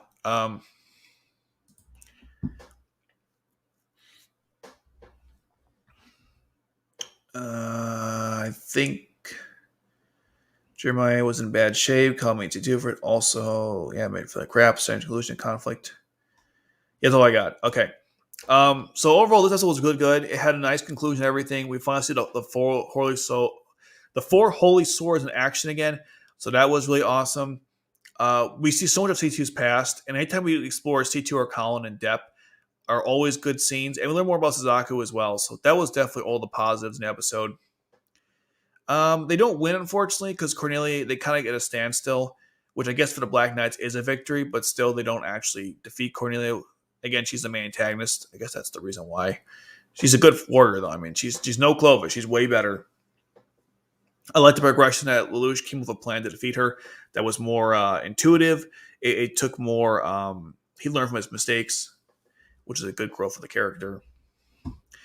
Good battle between Cornelia and Kallen, and I believe this is the only time they fight one other time in the story, and that was in stage Port Yokosuka. So that was 13. Besides 13, I don't think they fight ever again in the show, which is a shame because I would have loved to have seen Kallen fight Cornelia more often, but they only fight, as far as I know, I think they only fight twice in the entire anime.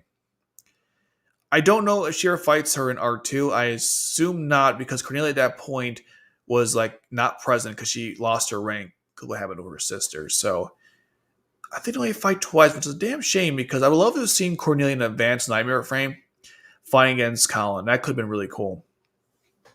Okay, what I'm going to do now is, before I read the comments, I'm going to start up Janissary Code so I can play the game while reading the comments. I want to get 2 birds and 1 stone here. Oh, and the episode itself, I gave a 9 out of 10 because I didn't mention that. Okay, let's start off real quick. Lord of the Rings, Rise to War. Okay.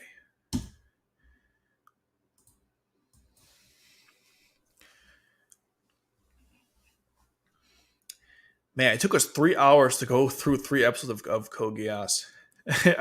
Yeah. There was a lot to go over, too, with 9 and 10. Okay. Code Geass. Genisis Tohdoh. Hey, let me close these. Let me close these tabs just to optimize performance. Now, have you guys know, I didn't play any during the game during the day because I didn't play during the day because I didn't want to waste my AP. Because the way this game works is that you have like a certain stamina to use during the day, and if you run out, you got to wait hours for it to recover. It's kind of garbage. They're fixing it up in future patches, but the very existence of such a concept in the game is so stupid, literally punishing you for enjoying the game. Okay, so comment time. I think Cornelia was considered a loss because the fact that she was held to a draw was the Black Knights being able to hold her off was a win. Yeah, exactly. Even though it wasn't technically a win. I love C2 versus Kallen, the final battle. Yes. Thank you, Toby. Thanks for stopping by the way. Lelouch, Kallen, let's get one thing straight here. I was giving her the sex. Yes. Oh my god, yes. That was so funny. Why can't you hear the game? Did I, settings? Audio. Speakers. Yeah, you should be able to hear it. That's weird. What? Oh, I muted myself. I'm so smart, guys. There we go. Now you can hear it. Let me close a bunch of windows too, because again, I don't want to have I don't want things running while I'm doing this. Okay, I'm gonna mute Cecile for a second here though. Okay, let me close the remaining tabs I have here that are not relevant to this. Okay, what's this? Okay, almost there. And okay, we're good. I thought World War II never happened in the Geass universe because it alter history. Well, you know what? You say that, and in Genocide Code, you kill Hitler in the game. If you watch the first gameplay I posted, the first backstory of Gigi's life involved killing Adolf Hitler. He was called Albert Hitler, but the same concept. So if it wasn't World War II, it was something similar. I mean, I could type in World War Code Geass. Let's see. There's a whole thing with the world history. I'll type in war and see what comes up.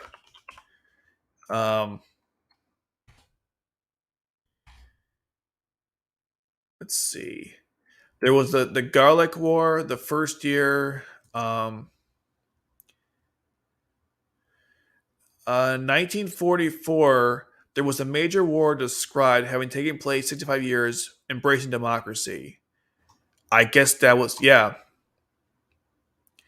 Yeah, it was like world. Okay, you're right. It wasn't World War One, per se. Here it is, but there was a world war that took place in 1944, right here. So we don't know exactly what it was. It was close enough, though. The point I'm trying to make is that when C2 had the Geass power, it was way before that. So whatever was going on at that time, that person was not C2. Okay. I love. Okay, you're still running. Glad Resurrection gave Cornelia a chance to shine as a pilot again. Yeah, we need more of that, honestly. And her nightmare frame in Resurrection was amazing. Cornelius Gloucester, with no arms, was able to hold off and destroy one arm of Tamaki and Zero's Borough. I think people underestimate how skilled Cornelia the Nightmare Frame pilot is. Absolutely. When CBR made their list of the best pilots and their Nightmare Frames, I believe, which I debunked already. Like, I already made a video about it. Let's see. Was the list best pilots or was it the I think it was best Nightmare Frames. Let's see. Oh. CBR, okay. Nightmare Code Geass. Code Geass. Then a study Tohdoh. Oh, strongest mechs, so it wasn't pilots. But yeah, Cornelia is definitely up there. Do you think Cornelia what will be good? Would be a good Lancelot pilot? I mean, probably. She's talented enough. Will she have the same readings as, let's say, Suzaku? Probably not. But yeah, definitely. Why not? Um, so yeah, for sure. Let's see. I feel like Cecile tried to try to be Lloyd's consciousness. She wants to be a nicer person. Well, you can't fix sociopaths, but yes, Lloyd teaching Suzaku never gets old. Absolutely. Lloyd always steals the show. Gotta love him. Yeah, he has the most savage lines in the entire show. It's excellent. Who is the least favorite member of the Holy Swords? My least is probably Senba. Just because no Asahina. Nah, that's hard. I don't like either. I like Chiba. I like Tohdoh, and I like Urabe because Urabe is MVP in Urabe is MVP in the in R2. I'm not gonna say why for spoilers purposes, but if you watch it, you know what he did. He's MVP of the story.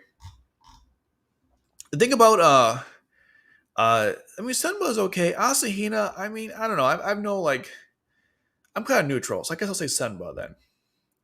When Hitler has a goatee, also Gigi is a Nazi confirmed. Yeah, did you watch that opening thing of it? It was yeah. What the hell was that about? So the mysterious girl could be Gigi?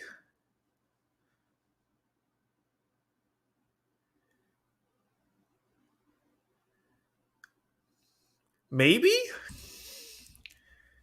I don't know. Good question. All right, here's all the characters I have. By the way, I'll put the sound back on. All right, so I got Cecile, and if I do this, look at that alternate personality of Cecile. So I got that unlocked. Let's move on. Here's Tamaki. I'm never using him. Sayako, uh, Ogi, Tohdoh from Oz Reflection, Futaba. If I hit this button here, you can see her octopus here. I can hit this. I don't know what to think about this image. Like, if you guys read the manga, this definitely happened. It was really funny, but I like the part where she uses the chains to hold up Water Boy, but they like this one better. So that's Futaba. This is Klaus. I haven't used him yet. Um, this is Dieter Reed, as you guys know. I got the new thing of Cornelia. Check this out. I think it's kind of cool. I think they definitely took advantage of her outfit, if you know what I mean. But seeing the Gloucester in the background is kind of cool. Jeremiah, I haven't used much of him in the game. I got Shirley's alternate too, which we made fun of many times in the gameplay of the during the reveal of the gameplay.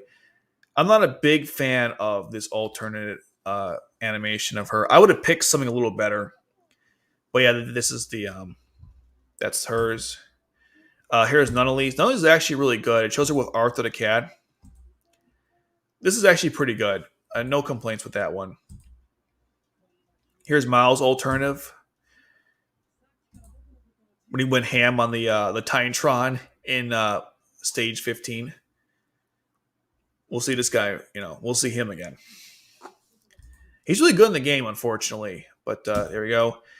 Here's Tohdoh. Oh, Tohdoh has the best art in the whole game. Look at this. Man, I mean, Tohdoh's one of my favorite characters in Code Geass. He's up there. And this art is so good. I mean, look at that pose with the sword, and then you have the Gekka in the background. Should have been the Zangetsu, though, but, is what it is. Here's Gino. I haven't used him much. Here's Ainos. Guys, this is the greatest of all of them. Sarcasm, but this is what they chose to pick for her alternative. Ready? Look at this. This is what they chose. They could have picked any alternative. They picked this. Unbelievable. The character's good in the game, but why did you pick this pose? Whatever. And then we have Yukiya, W0 unit. We have what the hell is your name? I just had it in my head and went away. Ryu. Here's Zero. So I got the mystery solved. You can unlock both Lelouch and Zero, and they're two different characters. Like they play differently, but they're both Lelouch. And I got his alternative too. So here it is. It's pretty cool. And the Gwen's in the background, which is also it's really cool. Here's Al. Oh, and then here's Gigi. Here's her alternative. It's so lovely. And by lovely, I mean like uncomfortable. Like this is like a really strange pose. I'll switch her back. I like this better. I think it's everyone. Oh, Villeta. Yeah, I got hers too for some reason. It's not terrible. You know, she's in the Sutherland, and you know she's obviously they exploited certain features. Here's Guilford. Okay, so that's that. Who would win, Britannia Empire from Code Geass or the Principality of Xeon?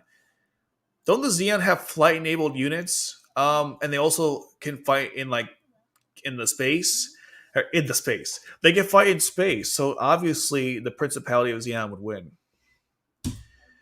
All right, I can use any character you guys want. It's totally up to you because I've already beaten everything you can at this point. Like, so yeah, I got the whole heart figured out. Look how stupid this is. Okay, if you go to stage chapter 2 of R1, look at this. I gotta wait till 10:22 to finish stage 2. And if you go further with it, look at this. Look how long I have to wait to complete R1.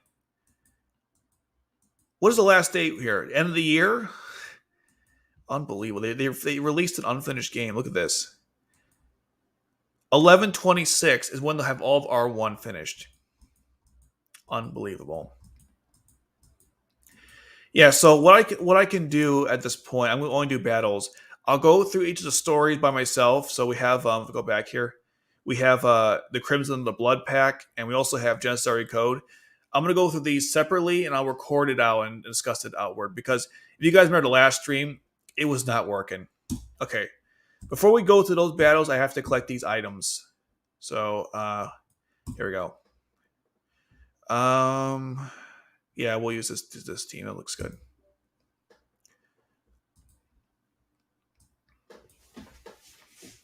Okay. How are we doing on time? What time is it? Yeesh. It's like 10 o'clock my time. All right.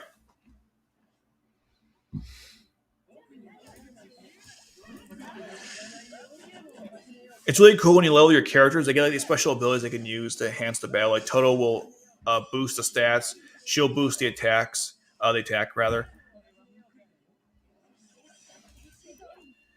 Hold on. Bismarck's the MVP in this game. His Geass power lets you improve your ability to dodge attacks. Here's the Gwen. And there you have it.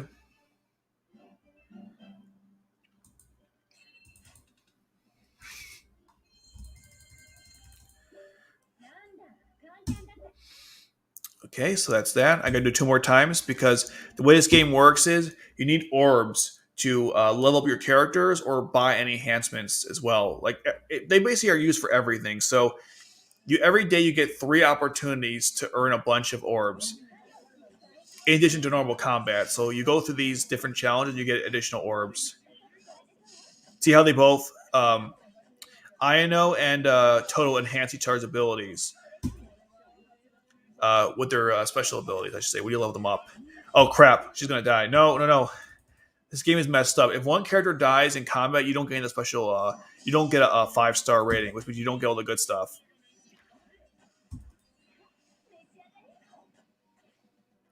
Nice. Okay. Cecile is really weird in this game because she's trained in Nightmare Frame combat and can use a weapon, but for some reason, she throws food at people. I don't understand why she throws food at people. It's so strange to me, but that's what they decided to do with her. Like, she could do anything in combat, and she throws food. I get why Shirley throws her backpack, because she's not trained in combat. Although, she does shoot Villeta, so she's not exactly incompetent either. But, is what it is.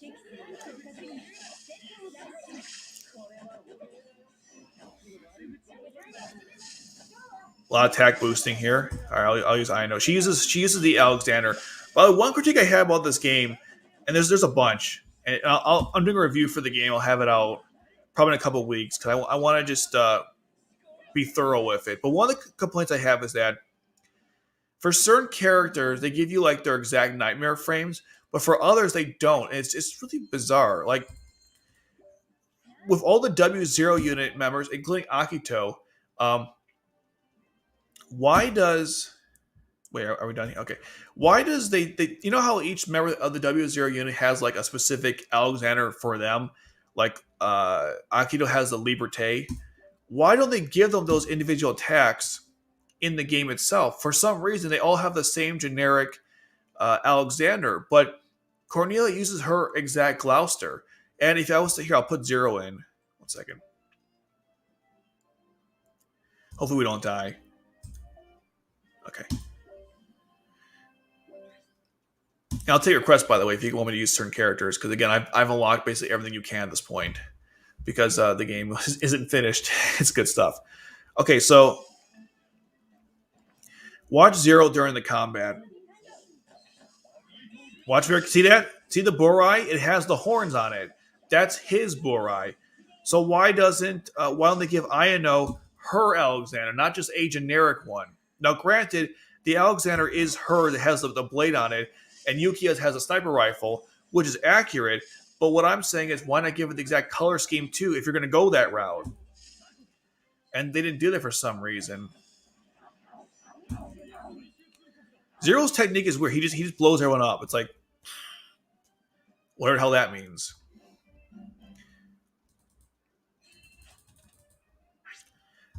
Is Total level 8 yet?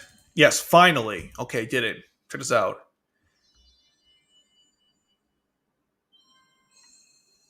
So you can improve the intimacy of your characters, and the higher they go up, the more improves their stats. Not all their stats, but see, improve the stats here. You also get additional profile image stuff and voices you can unlock as well. So that's kind of cool. Singularly. So if I go to my missions here, every day you get missions you can accomplish, and also long-term ones to get lots of items. So let's hit this one here. Cool.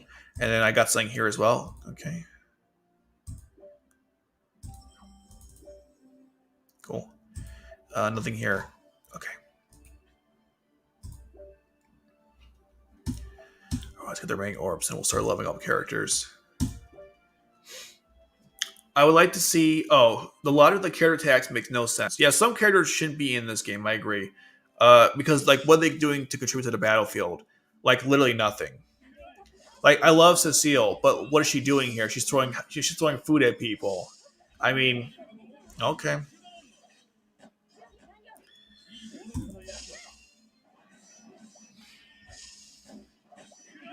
Good eye. Would you like to see a Code Geass? What if they explored scenarios such as what if Suzaku joins the Black Knights at the beginning? Zero shows identity to the Black Knights. Oh no, I wasn't paying attention. I wasn't paying attention. Or show identity to the Black Knights. You feed, don't die, etc. There are some alternative manga that do this. Like there's Suzaku of the counterattack. That kind of does what you're suggesting. So it's not like it's never been done before, but I know what you're saying. That would be kind of interesting for sure. That's my last chance at this. All right, I gotta pay attention because last time I lost Tohdoh. If you lose one character during your battle, you lose all your like stuff you would get for the main stuff. And it's cool that you can unlock Zero through like normal means. Like, you don't have to do the dumb summon mechanics. Oh, we'll do that actually after this. So let's get through this battle. All right, Bismarck, do your thing, man. Man, Bismarck's Geass power was really OP. They just didn't have it much in the show. That's why you never got the chance to see the application of it. But being able to like dodge your opponent's techniques by seeing a couple seconds in the future is really critical. Yeah, go. Oh, hold on. There we go. Now we're good. Watch that. Watch the food. All right, good. We're done. It's kind of cute when they laugh when they win. I think it is.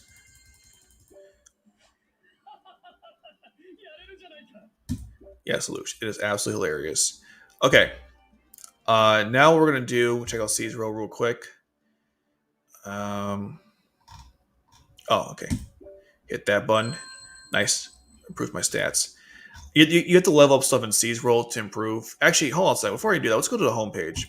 I haven't done this yet, so I should just go over this in case you guys are wondering. So this is your current level, your character. Here's your AP. AP is important if you want to do RPG story battles, which is what we've done so far.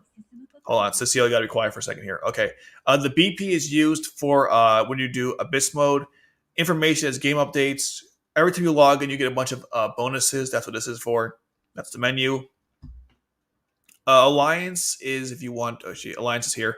You can join other players. There's some benefits you get for bonuses. We just went to the roll of C2. Abyss mode is their RTS battle, which is Storm mode we just went through.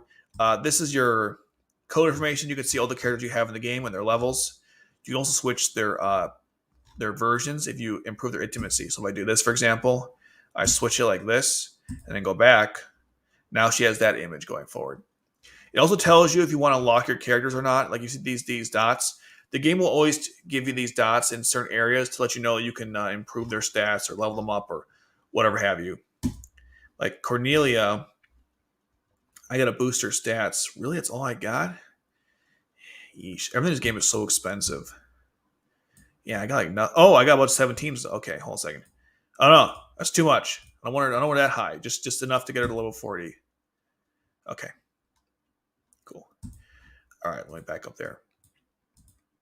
All right, so that's that. And you can go by way any point in the game. You can hit this button here, and it takes you around any menus. So that's kind of cool. This is the code links. You get these through battles or through Abyss mode. These can enhance your characters. You can sell them also, which is a way to improve, get items and stuff. It has different characters, moments. And by the way, there's resurrection characters listed here, so that must be the connection. And if you summon, there's a way to show. So when you summon a character, and I'll show this really quickly, you could see Gigi, possibly C2 and Lelouch. And when you see Lelouch, he's L2 at that point. So I have hopes that L2 will be in this game as well. And maybe also Julius and not really Lelouch, but Dash as well. We shall see. So that's the code part. Going back here, this is the missions. Again, every day you get certain objectives. See, I got a bunch of stuff here. If you want to know what they are, all I have to do is hit home, go to touch the translate, activate it, start now. Okay. This is all. By the way, if you want to know how to get Code Geass Episodes code, I have an entire tutorial on my channel that I did last week. So if you're curious, just go there. So you clear the story 5 times. You get some stuff. What does this one say? Consume energy. We did that. We updated our character. Not updated. We upgraded, I guess. Okay. Here's the summons area. You need 3,000 to get 10. I have 16 grand, so I'm not going to. What I'm doing is I know Suzaku wasn't locked. My plan for the game is this. When Kallen is available, I'm going to spend like crazy to get her in the game. I don't really care otherwise. I mean, I love to have Ren and Akito, but I want Kallen in this game, so I'm going to wait until she's unlocked. Because I have currently... so this is for if you're paying for credits, you like your actual money. So I have 16,000 shards. I can get a lot of summons. You can also pay... is it this one? No, this one here. You get golden tickets or rainbow tickets to do different stuff in the game. I have 6 currently. These guarantee a 4-star summon. 4 stars are Renya, Akito, Lelouch, C2, now Suzaku, Zio, which is right here, Totsuya, Arthur, that guy from Crimson the Blood Pack, I don't know his name, the main guy, that one as well. So if you get enough of the tickets, you get a free rank 4. Again, saving up for Kallen, though. I'm saving myself for Kallen. And then here's the silver one. This gives you a level 2 or 3. So let's show you how that works. Here we go. Watch us whiff horribly on this. Yeah, see, nothing. Nothing here. She seems excited, but I'm telling you, it's not going to happen. Here's his Geass, by the way, the phase transition Geass. We're going to summon someone. See, watch what he does. See? Geass power. Again, red for some reason. I don't know. Yep, it's a blue. It's not getting upgraded. What's going on? Okay. You can get duplicates, by the way, in this game, which is really irritating. There you go. And that's the menu there. Then we have the store. And the store is basically where you can use the Geass shards to buy stuff with your current, what you have. Or you can use your own money to pay for it as well.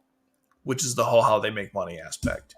Because the resources are so scarce in this game, you have to spend either your own money or be very patient to actually play this game and not have to spend money.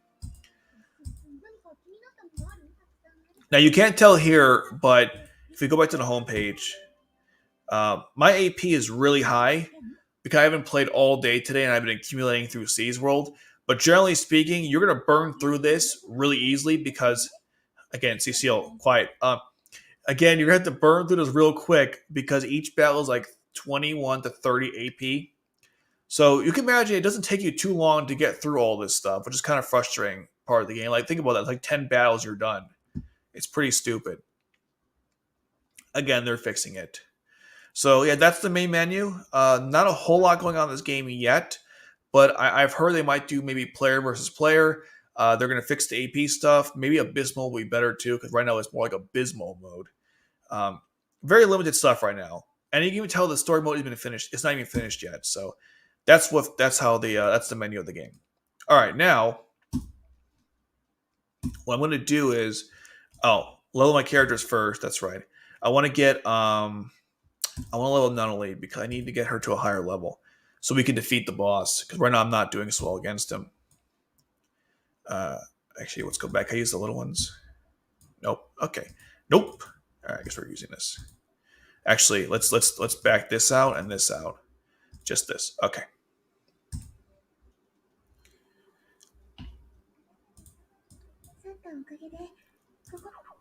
So what you can also do is you can break to the next level, which I can't because I'm missing a chess piece.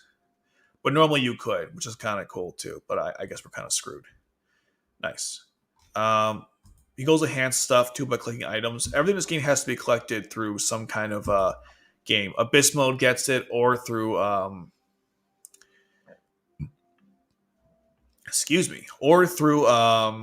guess through the actual like winning specific battles and completing the objectives, of course, to get the items. Let's take a level 0. Nope, I didn't break through yet. Level 4 characters are so expensive to level up. Like if I get Lelouch to even 41, I'd be happy. But look at that! Oh my god, I got level 41. All right, doing it.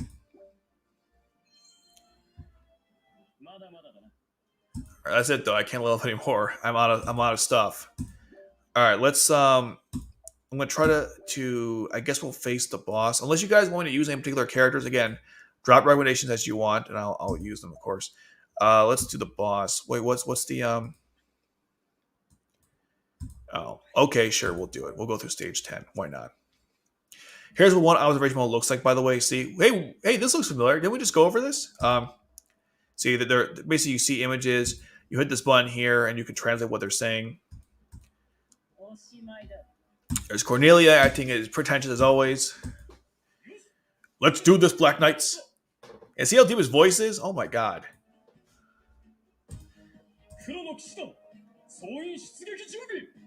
So deep.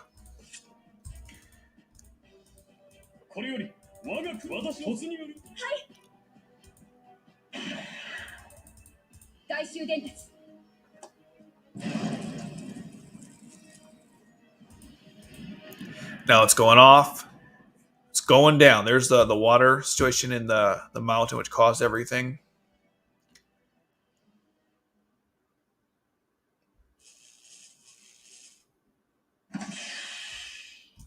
Good sound effects, but there's no action involved.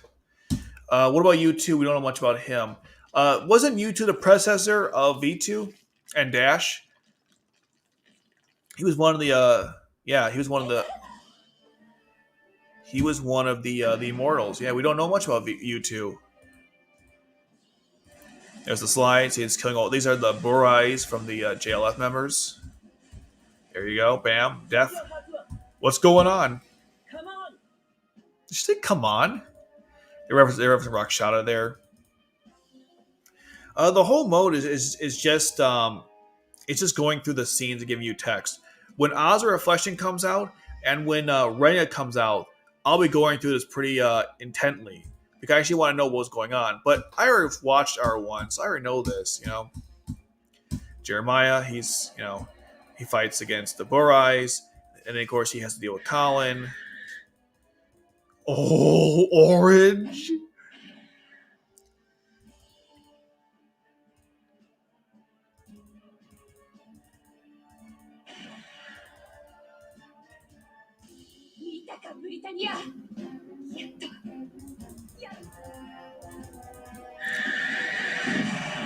Yeah, see, Jeremiah tried to get away, but, to no avail. The arm extended outward and caught him.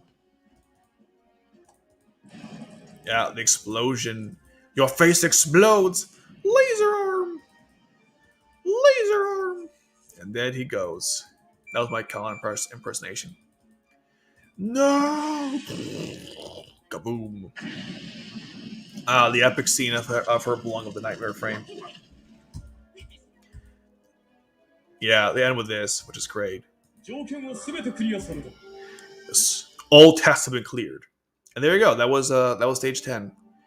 Congratulations, you completed it. Now you have to wait another 7 days. Wait, what's today's date? I could be. Oh yeah, it's the 17th, of course. So 5 days to finish the story. Oh, just kidding. You got more than that to go. Shiori was V2, right? Here's the weird part. I mentioned my Reign of Darkness review, but they gave her the code, right? She got the code, but how did she get it from Dash? They didn't explain where she got it from exactly. It was really confusing. Shiori was special, apparently. They never really explained it. It's one of the blunders of the show. There are many. I mean, the manga. They really deny. They could have done such a better job at explaining that stuff, and they didn't. All right, let's give it a shot. I'm going to switch out Lelouch for Nunnally. Let's hope to God this works. I'm very skeptical, though, because the boss is pretty hard to beat. I mean, we have to fight the Black Knights, including Zero. Actually, hold on. I got to substitute Cecile for Nunnally.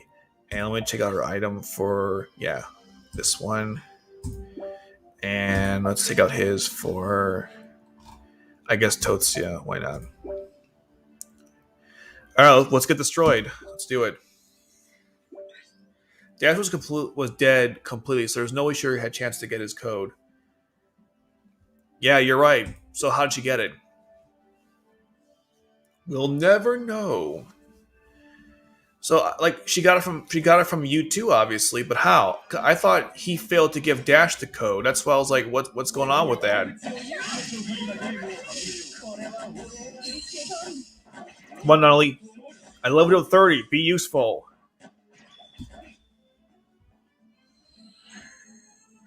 Glowy eyes, do your thing. Yeah, C2 is very old. Absolutely. She is super old. Okay. Yeah, see, we gotta fight the Black Knights. Use your chainsaw, Mao. Do it. Kill Ogi.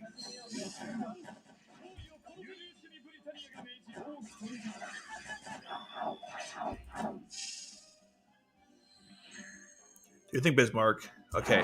Nunnally has to use her powers to heal.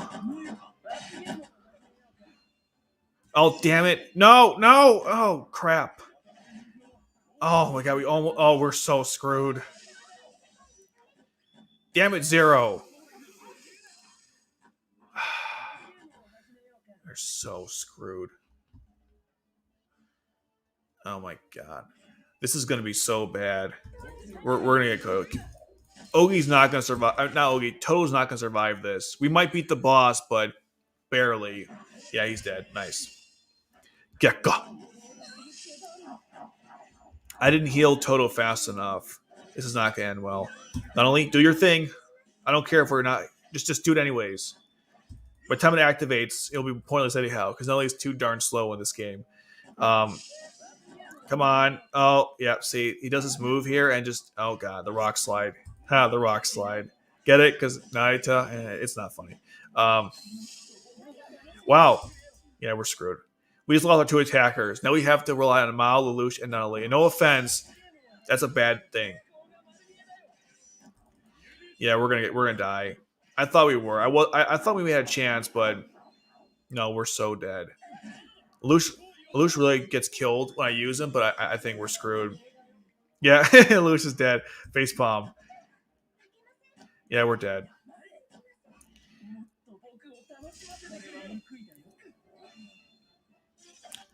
What's so annoying in this battle is like you can't tell your characters to target certain people with special moves. So like if I tell let's say Seal use her attack, which targets a specific unit, it won't let me choose the unit I want to target with it, which is really messed up. Um, One thing I hate about this game, you can't dictate where you want the attacks to go. Yeah, we're not strong enough, unfortunately. Okay, so now let's pick some other. I'll pick some other units and we'll just play for fun because I'm waiting. You know, I'm stuck at this point. Let's see. I'll go to stage 1. I'm trying to get some characters' intimacies higher, so I'll just do that. We'll play this out. I was wondering, couldn't Cornelia just join the Knights of the Round? I guess so, but maybe she didn't want to because of her royal status. Maybe there's some limits of that. But then again, Marianne joins, so I guess not. I'm not sure why she didn't join. Maybe she was going to at some point. Maybe she wanted to become not a politician, but a leader, and she didn't really want to have that role in the story. I don't know. I mean, the role in Britannia. It's a good question. Let's see. I'll use Lelouch. I will use Tohdoh. I mean, Toto. Not Tohdoh, but Tohdoh. Confused? I am too. Guilford. I gotta show you Guilford's gameplay. This is hilarious. And Tamaki as well, because oh my god, it's so stupid. Like I can't believe they did this. And I'll use Yukia. What a random collection of people. All right, check this out. Let's do this. 999 was friends of not what was 999 was friends of Cornelia. Yes, she was. They were good friends. Okay, watch this. Okay, you're about to see an IQ 2000 move.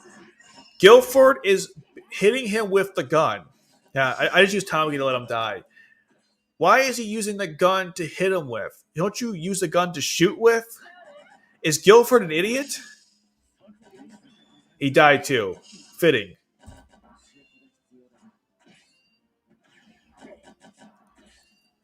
Why on earth is he using the gun to smack him with?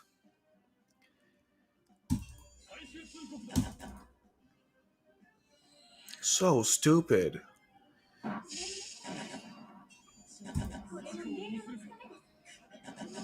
Yeah, Toto died. We're gonna lose anyways. I think Lelouch might live, but I mean 0. I'm just looking at why is he using the weapon and hitting him with it? I thought the point of the gun was to, shoot.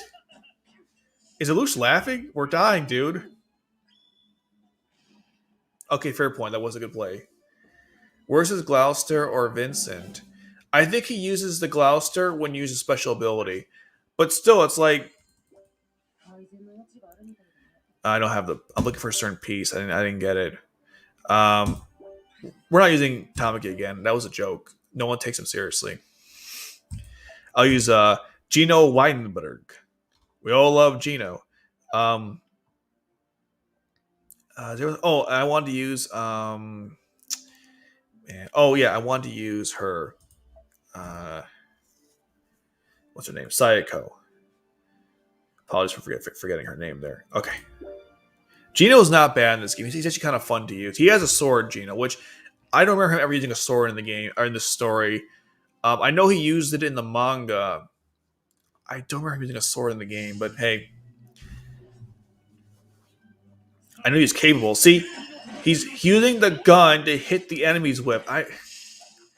Like Tommy does the same thing. It's so silly. It's like wow. Psycho, by the way, Loki is very powerful in this game. Guilford keeps dying. He's worthless. 6'4" of nothing. I know they stat crap that high.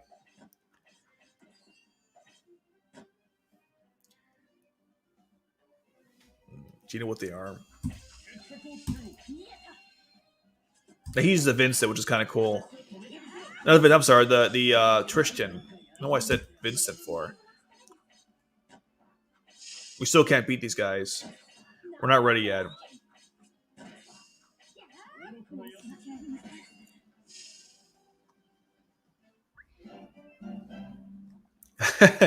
Yeah, I mean, why would you try to hit someone with a gun? I don't know. Like it's so stupid.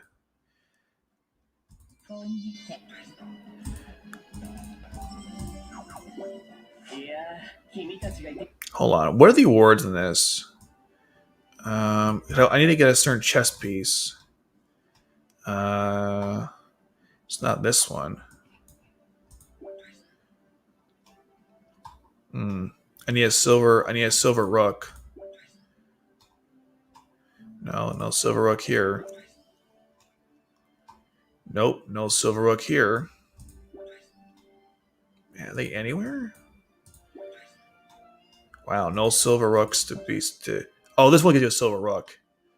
Okay, I gotta play this real quick to level Nunnally. I'm gonna use a really broken team just to kill the boss. This is the first version of the boss. You can fight the hard version. So the way the game works is you'll get up from attack blind. Uh, the way it works is when you beat the game once, like each chapter, you unlock the same version but hard mode, which is kind of cool. You know, it gives you an incentive to it lets you unlock stuff. Lets you unlock more stuff in the game. Okay, we need Cecile, Lelouch, and Mao. Okay, this should be pretty quick. Cornelia is really good in this game, as she should be. You know, she's a beast. Like she's very powerful. She takes a lot of hits too. Like you're gonna see this. She takes lots of hits. She's a tank, among other things. I find the women in this game are better than the guys. I don't know what it is. They're also more fun to use too. Yeah, see how cool that was, huh? She brought in the Gloucester with the slash Harkins. All right, you look at how cool that is. So cool. Look at that. We wiped them all out. Easy, easy peasy lemon squeezy. All right, Gloucester time.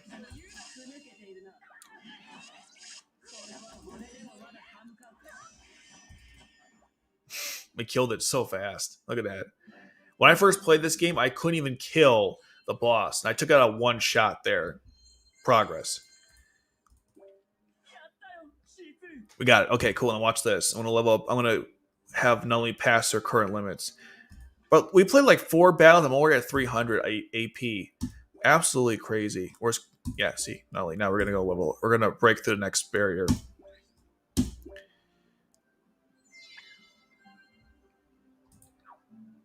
Okay, max her out. Wow, one level, one measly level.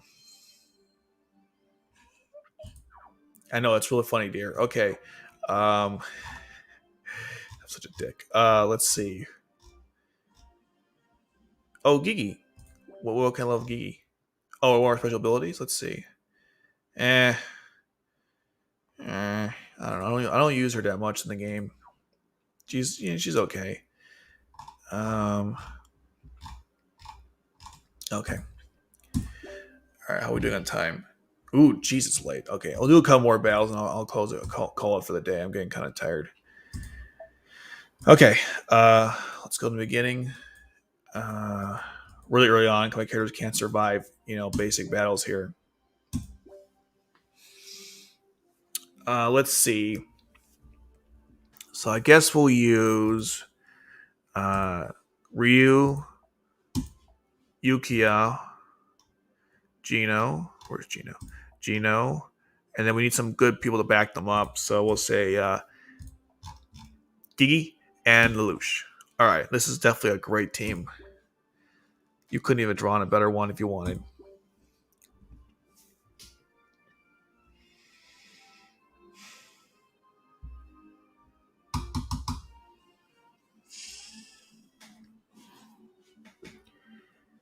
I hope in the future they give us the ability to, like, if you use all the W0 member units, you'll get like extra bonuses or something, or Black Knights, or let's say Japanese origin, or Britannians, or something.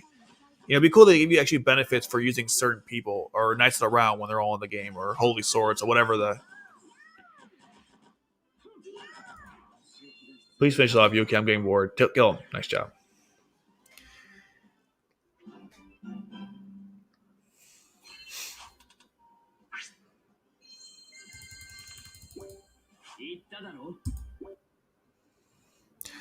Okay, let's go through this real quick here.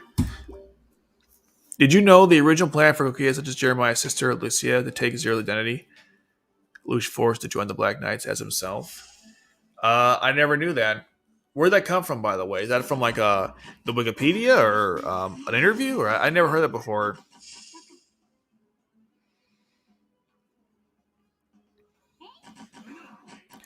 We got 3 people using pistols in this game, but Guilford can use an assault rifle. Go figure.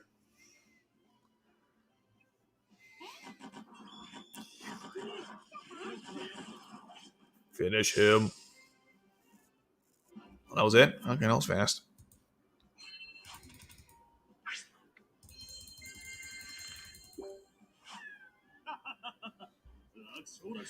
Ryu, you suck. You're a cool character in Akito to Exile, but in this game, for some God knows reason, they made you terrible. The other members, Yukiya, Ayano, and Akito are excellent. But Ryu is he's just bad. He's cool looking.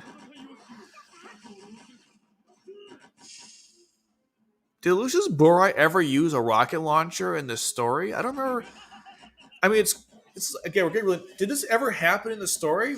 I don't think Lucius Burai ever used a rocket launcher. I have no memory of it. I could be wrong. I don't remember ever using it.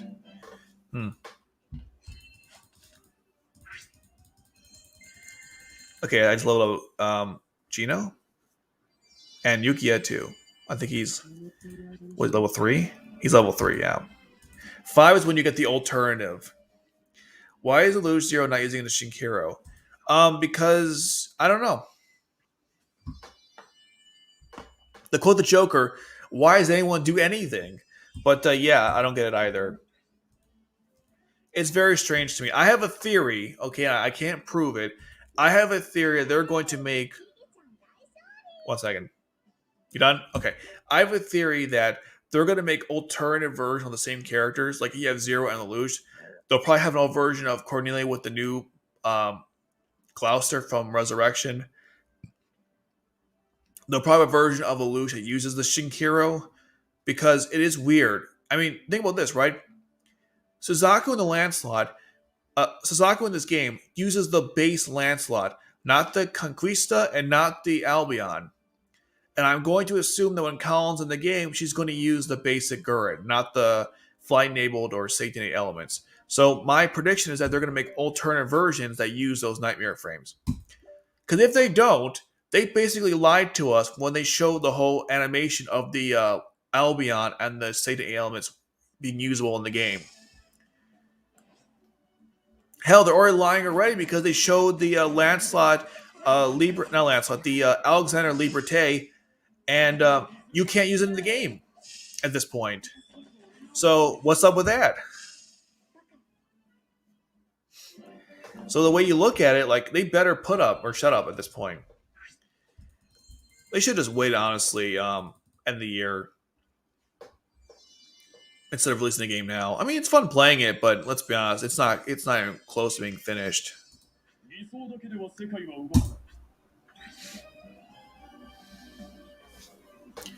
I don't know. I'm guessing L2 will be using that one when he's in the game.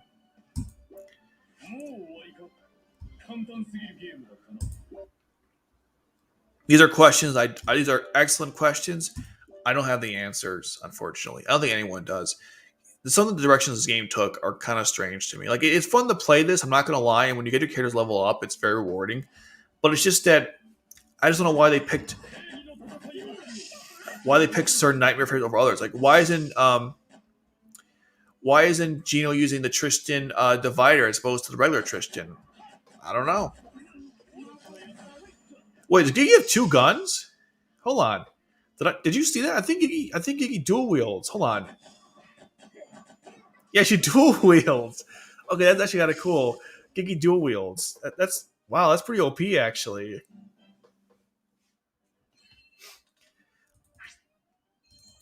That's both adorable and destructive. I didn't know Gigi dual wields. Hold on, can I level her up? That's pretty cool. I want to get her level. I want to get her level 60. Oh wait, I can level Cecile to level 60. I broke the barrier. Hold on. Yeah.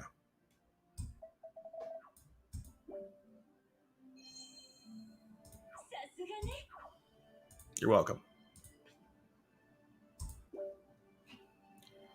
Okay.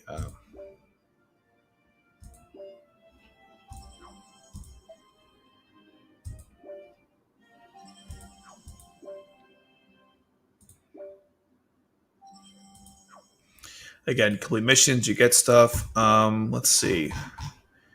I'm not sure why it showed me that, but okay. So I'm gonna level up her. I can't do shit. Forget it. Okay. The biggest question is if Lelouch L2 is going to be in the game. Yes, Lelouch will be in the game. That's. I don't know many things in life, but it's confirmed she will be in the game. Don't worry about it. We will see Lelouch. Confirmed in the game. Whew. Okay. I'm trying to burn all my BP because it's kind of a waste to not use it. It's so cute. She dual wields. I mean, it's kind of silly, but it's adorable at the same time. She's literally dual wielding her pistols. It's not that funny, dude.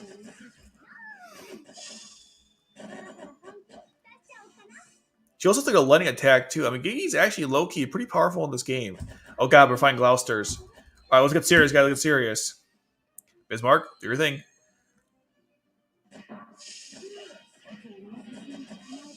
I love the dual wheel. It's so cool. Luce, you're a little slow there, Zero. Talk to the hand. Hacks mode. This whole game is hacks mode. What was so funny? You guys are always laughing at this game. What is so funny? To quote Timon, I see nothing funny about this. See? 14 minutes to replenish my AP.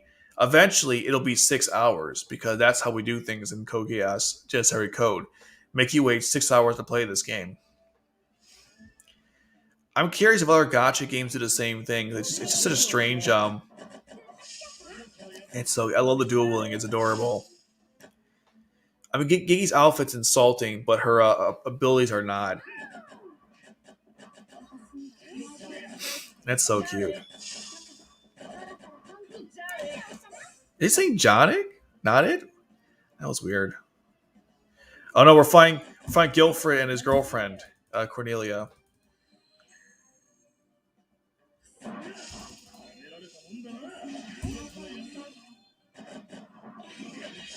Lelouch, now please. Gino? Thank you. Your sub voice. Yeah, that laugh, man. Lelouch's laugh is just wow.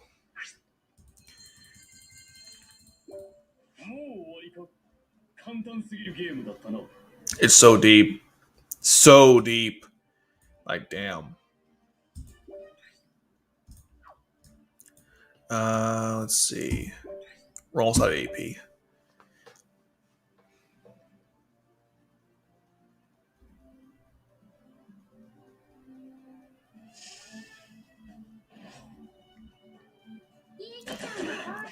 Just, I don't know. I can't get over this dual wielding. I never noticed it before. It is cool when you level your characters. You get to see their secondary techniques happening, like that one, the dual wielding, or the Gloucester, or Lelouch has the Borai. Like there you go with the rocket launcher, which again never happened in the original anime, but whatever. I feel like you know what it is. Half the characters' abilities come from like R1 as opposed to R2.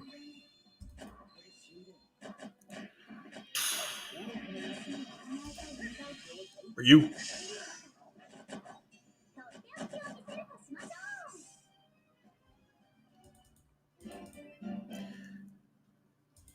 I haven't shown Abyss mode, by the way, because I don't want to waste your guys' time.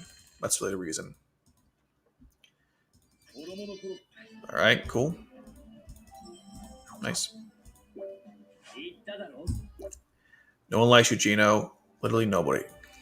Actually, that's not true. I like him. He's kind of cool. Schneizel move flirts with Cornelia Guilford triggered. Mode stop being stupid. Yeah. Yeah, that was awkward, huh? Okay. Okay. This is great. We get to kill Tamaki immediately.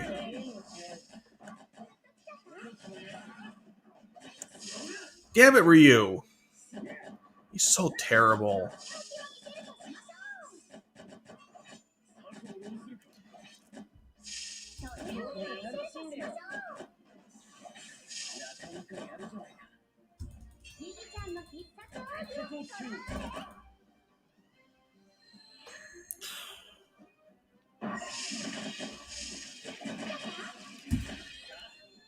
Gino, don't die, please.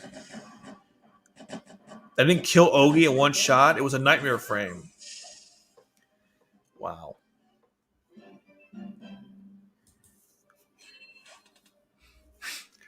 Yeah, Ryu's bad. I mean, the other characters are level 10, and they're holding their own. Ryu has to, like, I have to level him up just to be effective. Or I'm going to take him out, because I can't take it anymore. He's so worthless. This is the last battle anyway, so I'll pick the character I want to use for real. Okay, I don't like Yuki either. I'll take him out. I guess we'll use... Oh, I love Futaba. She's so much fun to use in the game. I know. Let's see what Nelly does after level 30, and then I'll put in Lelouch, I guess. Okay. We're basically gonna do most of the royal family as last battle, but not this one. We'll go to this one right before the boss. Okay. Here's last battle of the stream. Then that will be it, guys.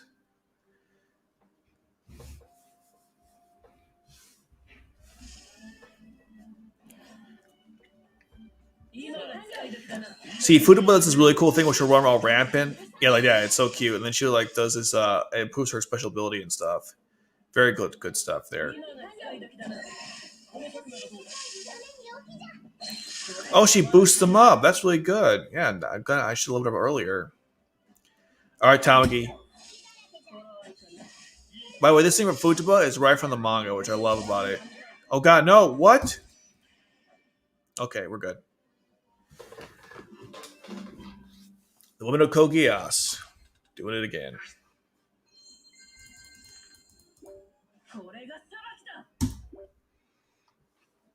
Okay. See? 6 hours. We went through maybe 12 to 15 battles, and we have to wait 6 hours now to get our AP back. Because logic. Okay, I got some other things here. Alright. Yeah, that's it. That's all I got for you guys. It's like 11 o'clock by my end. I'm like freaking exhausted here. I'm going to quit the game. So yeah, we will do this next week. I guess I'll review Full Metal Panic since that was the next loaded one. Hopefully get a couple videos out. Obviously more gameplay of this. I'll have it cut up for you. And probably... what else? Oh, the top 10 OMG moments. Okay. Yep. That's all I got. Oh, we're going to do the whole... we're going to do the entire... shoot, what are we doing? I don't know. I'll figure it out. Anyhow, 12 and 13, I think we'll do next week. All right, guys. Take care. Have a good week. And thanks for tuning in. I appreciate it.